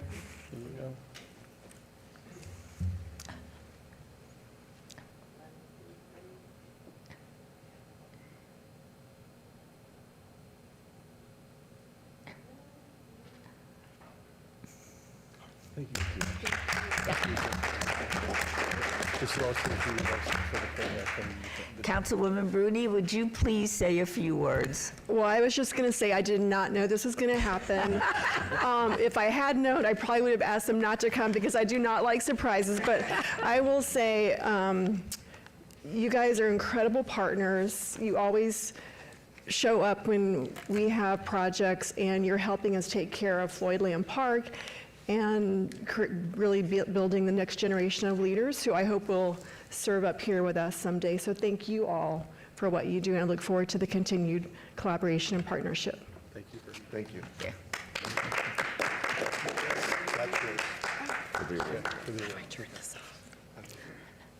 And we're very happy that you did come and she didn't know. We will now move to agenda item. Oh, I'm so sorry. Please join us. Forget about me. Not in the least. Okay. Hello, ladies and gentlemen. And let me set the time at 2 minutes. Go right ahead. I am Eric Melchizedek Christ Nimrod. You can find Melchizedek in Hebrews, the 7th chapter. I'm aware of the Armenian genocide. For a long time, I was doing a lot of research with the Kardashians because they're Armenian also. And also, I love my library. And the black student situation, I feel, is more of a spiritual problem than anything else. But be that as it may, there's been a cut in the Intra-Agency Council on Homelessness and the Institute of Museum and Library Services. So that's just been cut. I don't know what that's going to do for us here, but I hopefully not. The courtyard shelter needs sleeping mat. It needs a sleeping mat area. The sleeping mat area needs to be cleaned more often. Dear Mayor Shelley and the rest of the City Council, you are great. All of you keep Las Vegas the most outstanding city in the state. Your attention to detail with your amazing teams encourages the world to hold Las Vegas in high esteem. Thanks to all of you for your loving care. A city council like you is extremely rare. Thank you so very, very much. We'll now move, oh yes, please join us. Would you please state your name for the record, and you'll have 2 minutes. That's fine. So I will spell my name out. It's Muyang, M-U-Y-A-N-G. Middle name Bonnie, B-O-N-I. Last name Feminian, F as in Friday, O-M-I-N-Y-E-N. Okay, 2 minutes. So I today come forward as a homeless person. So I guess that's a theme today. So I am having some issues at the homeless courtyard. And I've done my research, and I did come down here today because I see that it is funded by the City of Las Vegas and also the Mayor's Fund. So I don't really know where to go from here with these issues I'm having. Nothing I have to say today is going to be pleasant. I have decided at this time I'm going to sue the City of Las Vegas and the Allied Security. I looked into your background, Mayor. I understand that you are or were an attorney at one time, so I'm not going to sit here and say that I'm going to do it pro se, because that's all I can afford to do. But I've had 2 different instances with Allied security guards walking into me in the bathroom. I have gone, I have reported it, and nothing has changed. So for some reason, people think because we're homeless, they can treat us any way they want to, and I guess I'm here for transparency, and the only way for me to get that video footage to put it out into the public consciousness is to go ahead and move forward with a suit against the city. So obviously, I know you cannot respond to that, but I did speak to somebody, I believe Ashley Straight or something maybe last week, and I went to track down Jocelyn, but at this point in time, I'm kind of done waiting. So I just kind of feel like the courtyard, lots of bad things happen there, and I don't really think it's fair for the city to pass ordinances and expect more healthy people to be surrounded by less healthy people all the time. I don't think low barrier shelters are beneficial for anybody. I think if you put a bunch of sick people together, all you get is more sickness. And that's all I have to say today. Thank you for your time. I thank you very much. Saber, could you have one of your team have a conversation? What was her name? Okay. Agenda item number 42, council emerging issues. Let's have a discussion regarding potential items for future city council agendas. This involves all wards. Any discussion must be limited to whether or not such proposed items shall be placed on a future agenda, and no discussion regarding the substance of any proposed topic shall occur. No action shall be taken. Do any members of our council have any topics they would like to bring forward under this item? Seeing none, I thank you very much, and we'll move on to the next agenda item. Agenda item 43, council members' recognition. Comments made by individual city council members during this portion of the agenda will not be acted upon by the city council unless that subject is on the agenda and scheduled for action. Shall we start with Councilwoman Bruni? Thank you, Mayor. I just want to say that I truly appreciated the ceremonials this morning. It was a wonderful way to start the day and our meeting with so much positivity and the celebration of who we are as a city and a community. I think it's clear that there is so much good stuff happening, from successful college and elementary school athletes, young students who are successfully celebrating their culture, and individuals who have dedicated their lives to advancing their community. Last week, I joined several of my colleagues as we attended North Las Vegas' State of the City. Congratulations to Mayor Goins-Brown and the council for all of the amazing projects and activities that are happening in North Las Vegas. You are definitely moving at the speed of business. Last Wednesday, I had the pleasure of attending a mid-Lent lunch at St. Garabed Armenian Church. It was a pleasure to break bread with Andy Armenian, our Citizen of the Month, and other members of the Armenian Church. Thank you for your warmth and hospitality. Last Wednesday evening, we hosted our quarterly Community Connections, where we discussed all thing HOAs with our own city attorney, Jeff Dorkak, the Nevada State Ombudsman, Sonia Merriweather, and several current HOA board members. It was a great conversation. And special thank you to Jeff Dorkak, our city attorney, who was in the hot seat on a few questions and handled them with tremendous diplomacy and grace. So thank you, Jeff.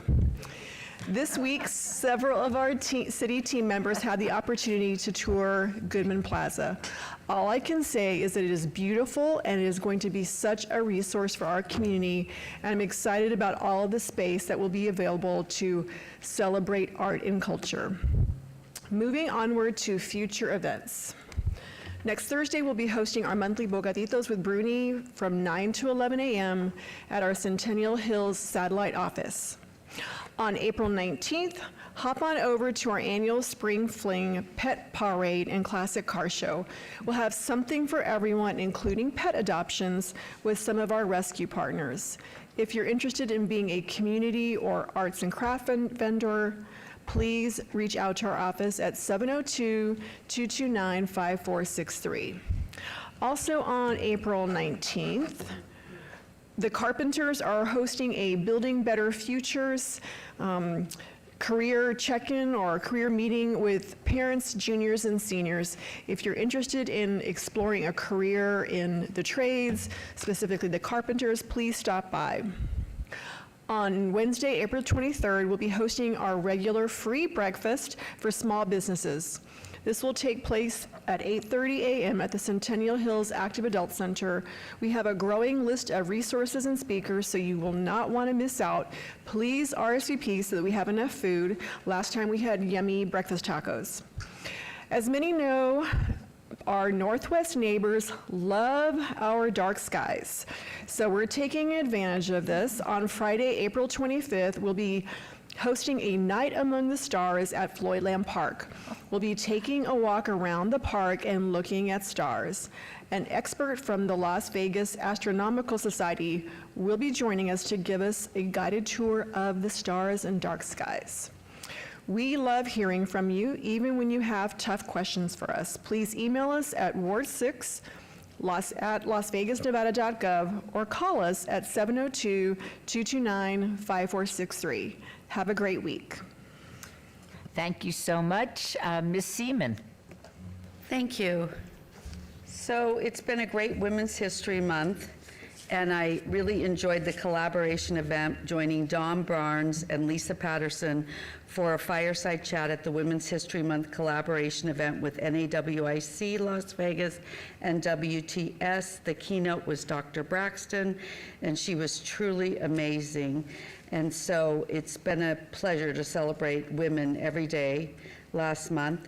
Our breakfast buzz, we had another successful breakfast buzz and Ward 2 Biz connecting with constituents. A special thanks to City Marshal Lieutenant Paul Hartz, Marshal Patino, and Marshal Norris with the City of Las Vegas for an excellent presentation of our city drones, and a special thanks to Captain Greg Fennis of the LVMPD Summerlin Area Command for answering all the public safety inquiries.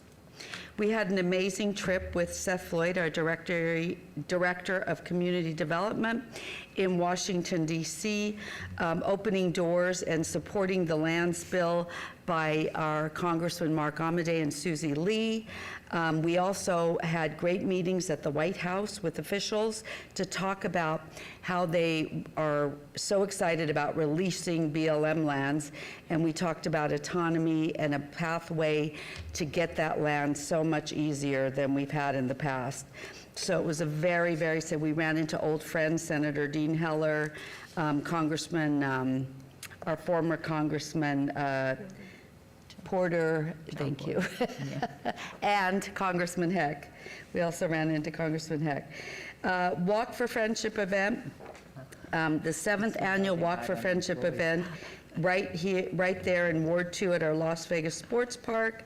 I was only kidding Mayor Pro Tem. We both have wonderful wards when we were joking about best wards. The Friendship Circle, a nonprofit, supports individuals with special needs. So I'm so excited that we were a part of their 7th annual Walk for Friendship. I had the privilege of recognizing our Nevada Desert Mermaids artistic swimming program at our park, our pavilion pool.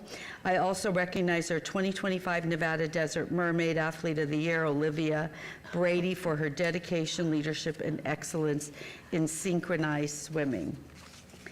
Upcoming events in Ward 2, we'd like to invite you to our Art in the Park at Bruce Trent Park, and our next Ward 2 Breakfast Buzz and Ward 2 Biz. That will be on April 12th. The Art in the Park will be April 5th from 10 to 4. We have food trucks. We also have jazz in the park. So it's a great event. We hope you'll all come out. Our adopt-a-pets this month are Bear. He's a husky Pomeranian male, 34.6 pounds, about a year and 6 months. And we have Moshe. Moshe is very interesting because she has extra toes. Instead of her regular paws, she has an extra toe on her paws. She's a female, 6.3 pounds. She's about 10 months old. She's absolutely gorgeous. If you have any issues or concerns, we ask that you, let's first do this. Do you want to get the word out about your Ward 2 business and be a part of our Small Business Saturdays? Just contact my ward at 702-229-2420, or you can email at ward2@lasvegasnevada.gov. If you have any issues or concerns in Ward 2, you can use the same phone number and email. And if you're not sure what ward you're in, we will direct you to the proper ward. Thank you. Thank you so much. And Ms. Diaz? Thank you, Madam Mayor. Last Saturday, March 22nd, First Friday Foundation hosted the 3rd annual Art U OK Free Art and Resource Fair out of our historic 5th Street School. The event is set up to support mental health and self-care awareness in our community, and doing this through the arts and live music is a great avenue, and it was a fun and amazing event. Residents of all ages enjoyed music, workshops, and learning of so many services available to them. On Tuesday, March 25th, we invited the community out for a free donut and a free pup cup at our Freedom Park on the 25th. So thank you to our Department of Public Safety for organizing this event. We had the support of the Latino Peace Officers Association, obviously our Protective Animal Services community. We had the Animal Foundation issuing tags for our furry friends, and we also had our fire crew out there greeting our residents, and everybody had a lovely time. It was a beautiful day. On March 29th, this past Saturday, we had the grand opening of Los West Coast, and I was thrilled to welcome them into the Arts District on Commerce. Congratulations to Leslie Castillo and her husband, Dan Garvey, and their beautiful family on making their dream of opening a clothing store come true. Check them out at 1415 South Commerce Street, Suite 140. The mayor and I just this past Monday had a wonderful tour of Area 15 with Winston Fisher. We got to see the evolution of Area 15. It has just continued to expand and grow and change and morph, and we can't wait to see the future of the Area 15 area District 2 come to a ribbon cutting sometime in the fall, August or September. So just want to thank all the fabulous Area 15 staff that made that tour a remarkable experience, and the future is looking bright as well. Just want to put on your radar, we have a free workshop for artists. It's happening tomorrow, Thursday, April 3rd, 5:30 to 7 at our historic 5th Street School, 401 South 4th Street. And this meeting will explore the importance of written contracts, the basics of creating a valid contract, and when to seek professional help versus doing it yourself. The class is presented by student attorneys Danny Baldwin and Lillian Z from the Economic Justice and Small Business Clinic at UNLV's William Boyd School of Law. So I love the community giving back to our community. We also have the Green Businesses Networking and Training opportunity happening here Thursday, April 10th, 11 to 2. It's a lunch, and lunch will be provided. You can stop by the multipurpose room of the East Las Vegas Community Center, 250 Northeastern, Eastern and Stewart. The QR code is there to sign up, and so basically it's an informational training sponsored by Green Up and the City of Las Vegas, where we're going to feature speakers from Monarca Group specializing in multicultural engagement with Latino communities. So we want small business owners looking for ways to cut costs, reduce waste, and run a more effective business. The other flyer is about EV chargers. So how do you qualify for getting some of these chargers? Register for green business certification, meet with your green business advisor, complete a verified green biz checklist in 60 days. So we invite you to come and also participate in that. I think it's the same event. I'm going to skip the next slide because Councilwoman Bruni did an amazing job. It's again with our brothers and sisters at the Carpenters, and they do this annual event with juniors and seniors. I wish I would have at least known that the trades were a possibility when I was a senior or a junior in school, because they do offer amazing career opportunities to our community. And sometimes the parents also sign up for some of their trade programs. So sometimes it's a benefit to another family member. So I hope families really take up this opportunity and assist. The LVCBA is hosting a shredding event on April 25th in Fabulous Ward 3, right there in their headquarter offices, 857 Northeastern Avenue, Las Vegas, Nevada. I know we all have a lot of different documents we need to get rid of, especially after tax season coming up on April 15th. So the shredding event is on the 25th from 9 a.m. to 12 p.m. So 9 to noon on Friday, the 25th. Take note of that. I know I probably will take advantage of that opportunity. And that's it for me, Mayor. I hope that everyone who needs some assistance in Ward 3 can always feel free to call us or drop us an email at ward3@lasvegasnevada.gov. Thank you so much, Ms. Diaz. Mayor Pro Tem, would you care to share with us? Thank you very much, Mayor. Today, let's see, this month of April is dedicated to National Pickleball Month. The celebration now includes over 4.8 million participants. I have never played pickleball, so I'm like one of the few people that have never played it before. I don't get it. Councilwoman Bruni can Yeah. teach you. My Parks Commissioner is an avid pickleball player and is on the board of pickleball nationally, but it's not my thing. So go forth and pickle. And it is World Autism Awareness Day. April 2nd celebrates World Autism Awareness Day. This is a complex disorder, and there's a number of research programs going on that's raising awareness, and teachers and caregivers and parents should take the time to understand what it is, how it affects us, because research is advancing every day. So take the time to understand what this disorder is. And happening in Ward 1 this weekend is a free early childhood screening event hosted First 5 Nevada at the College of Southern Nevada's Charleston campus. This is free is very important, health, developmental, and behavioral screening with on-site referrals to programs and services. Incredibly important if you have a young one. It's getting him screened is helpful. Sign up at first5nevada.org, and walk-ins are welcome if space is available. Thank you very much, Mayor. Thank you very much, Mayor Pro Tem. Ms. Alan Polensky. Thank you, Madam Mayor. On my first slide, you'll see the rock star of Mayor Goins Brown, who did a great job at her State of the City. Just want to point out our own rock star, Mayor Berkeley, will be hosting us in our State of the City address. That's on the 30th of this month at the Smith Center. On Saturday, for the first time, I hosted a children's fair at Wayne Bunker Park. It was a fun day, and I had the opportunity to meet young entrepreneurs, Tristan and Byron. Their 3D printing business was incredible. I even bought a few items myself, and that's Tristan in the blue t-shirt, happily branding his first $100 transaction that I was proud to support. The musical talent and the DJ really made this first-time event very special. And lastly on this side, I attended this past Saturday Mountain Ridge Little League's opening day. The opening day of baseball is my favorite day of the year.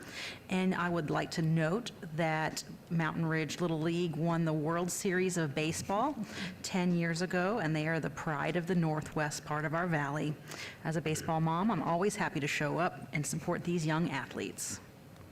Next up, parents, are you looking for fun this spring break to take your kids to? Head over to Durango Hills YMCA on Saturday, April 12th from 11 to 1 p.m. for an egg hunt and games for your family. You can register at the Durango YMCA or on the QR provided in the slide. Please join me on Friday, April 25th for a movie in the park, where we'll be viewing the movie Secret Life of Pets 2, Triangle Hills Park. We'll have snow cones, popcorn, pet-themed activities, food trucks for purchase, and this is in conjunction with our DPS folks. The fun starts at 6 p.m., so bring out your chairs and blankets for this free family-friendly event. And lastly, do you have any information regarding the 14 missing teens featured on this slide? If so, please call Las Vegas Metropolitan Police Department Missing Person Detail at 702-828-3111 to at-risk youth and runaways. There is always a free bus ride ticket home. Please call. Lastly, stay connected with us on our social media platforms or contact us directly the old-fashioned way at 702-229-2524. We are always here and happy to provide any assistance that we can. Thanks. Thank you, Councilwoman. Councilwoman Summers Armstrong. Good morning, Madam Mayor. Thank you for this Not time. anymore. Well, is it afternoon? Oh, it is afternoon. All right, well, I'm the wrap-up. Here we go. I don't understand pickleball either. I'm a tennis player, or used to be. People are telling me that I should try it, but I don't know. I'm not there yet, but maybe eventually. So we'll start with things wonderful things that happened in Ward 5 during the month.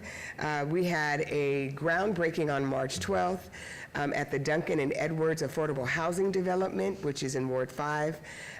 This project is slated for completion in April of 2026. And the project will include 80 apartments in 6 two-story buildings. They'll have a clubhouse, high-quality amenities. I'm so glad, if you see in the middle picture, that Mayor Berkeley was there, my fellow councilwoman Brune was there to attend the ceremony, and we are so excited that affordable housing is coming to Ward 5. And this was a project in collaboration with the Southern Nevada Regional Housing Authority. Have to give them their props. They had this land for probably 20 years, and it has taken them this long to work with the Michael Foundation, I believe it is, to get this going. So we're really excited for this. All right, next slide. Let's see, I think this was last Saturday. I'm like losing my days. On March the 22nd, there was a spring cleaning event that was also in collaboration with the Southern Nevada Regional Housing Authority. I had staff out there. My husband was out there. Jennifer from Councilwoman Bruni's office was also out there. We were working with volunteers to just freshen and spruce things up in Marble Manor, prepping people who are going to be moving out as that development gets underway. It was a beautiful day, and we got a lot of work done. Next slide, please. We had a Faith Leaders Development Summit last Friday here at the Now Cafe. We reached out to faith leaders all throughout Ward 5 and invited them to this event so that they could receive information from the national organization called Enterprise. They did a wonderful presentation. We had local experts in affordable housing to come out and talk to these faith leaders about how they can develop their underutilized land for affordable housing or to create vital community spaces. We are thrilled. We are following up from our survey and hope to have another event coming soon. Next slide. So we have some fun upcoming events. Our spring festival at Sammy Davis Jr. Festival Plaza on April the 5th. Celebrating Japanese culture. We're going to have a tea ceremony, calligraphy, origami, and all kinds of fun stuff. Come out and immerse yourself in Japanese culture, and we are excited for this event. Next. There is a car show happening on April the 5th, this Saturday at Doolittle, and an Easter egg hunt. So please come out and check out some cool cars. Enjoy the Easter egg hunt. It's a family-friendly event. and it's going to be a lot of fun on Saturday. Hopefully the wind will die down and our allergies can sort of settle down. I'm still suffering a bit. And finally, not finally, we also are having a Earth Day cleanup at 6208 Yerba Lane. Meet us by the gate. All supplies will be provided, and we're going to do a little more spring cleaning and sprucing up in one of our neighborhoods near Lake Mead and Jones. And I'm hoping that folks will come out and meet their neighbors, and let's help one another get ready for a beautiful, clean spring in Las Vegas. And finally, I believe, yes, here's the contact information for my office. Please reach us by phone at 702-229-5443, or if you would prefer to send an email, we are at Ward 5 at lasvegasnevada.gov. We are here to support our community, answer your questions, and help out in any way that we can. Thank you. And thank you so much. And now this meeting of our city council is now adjourned.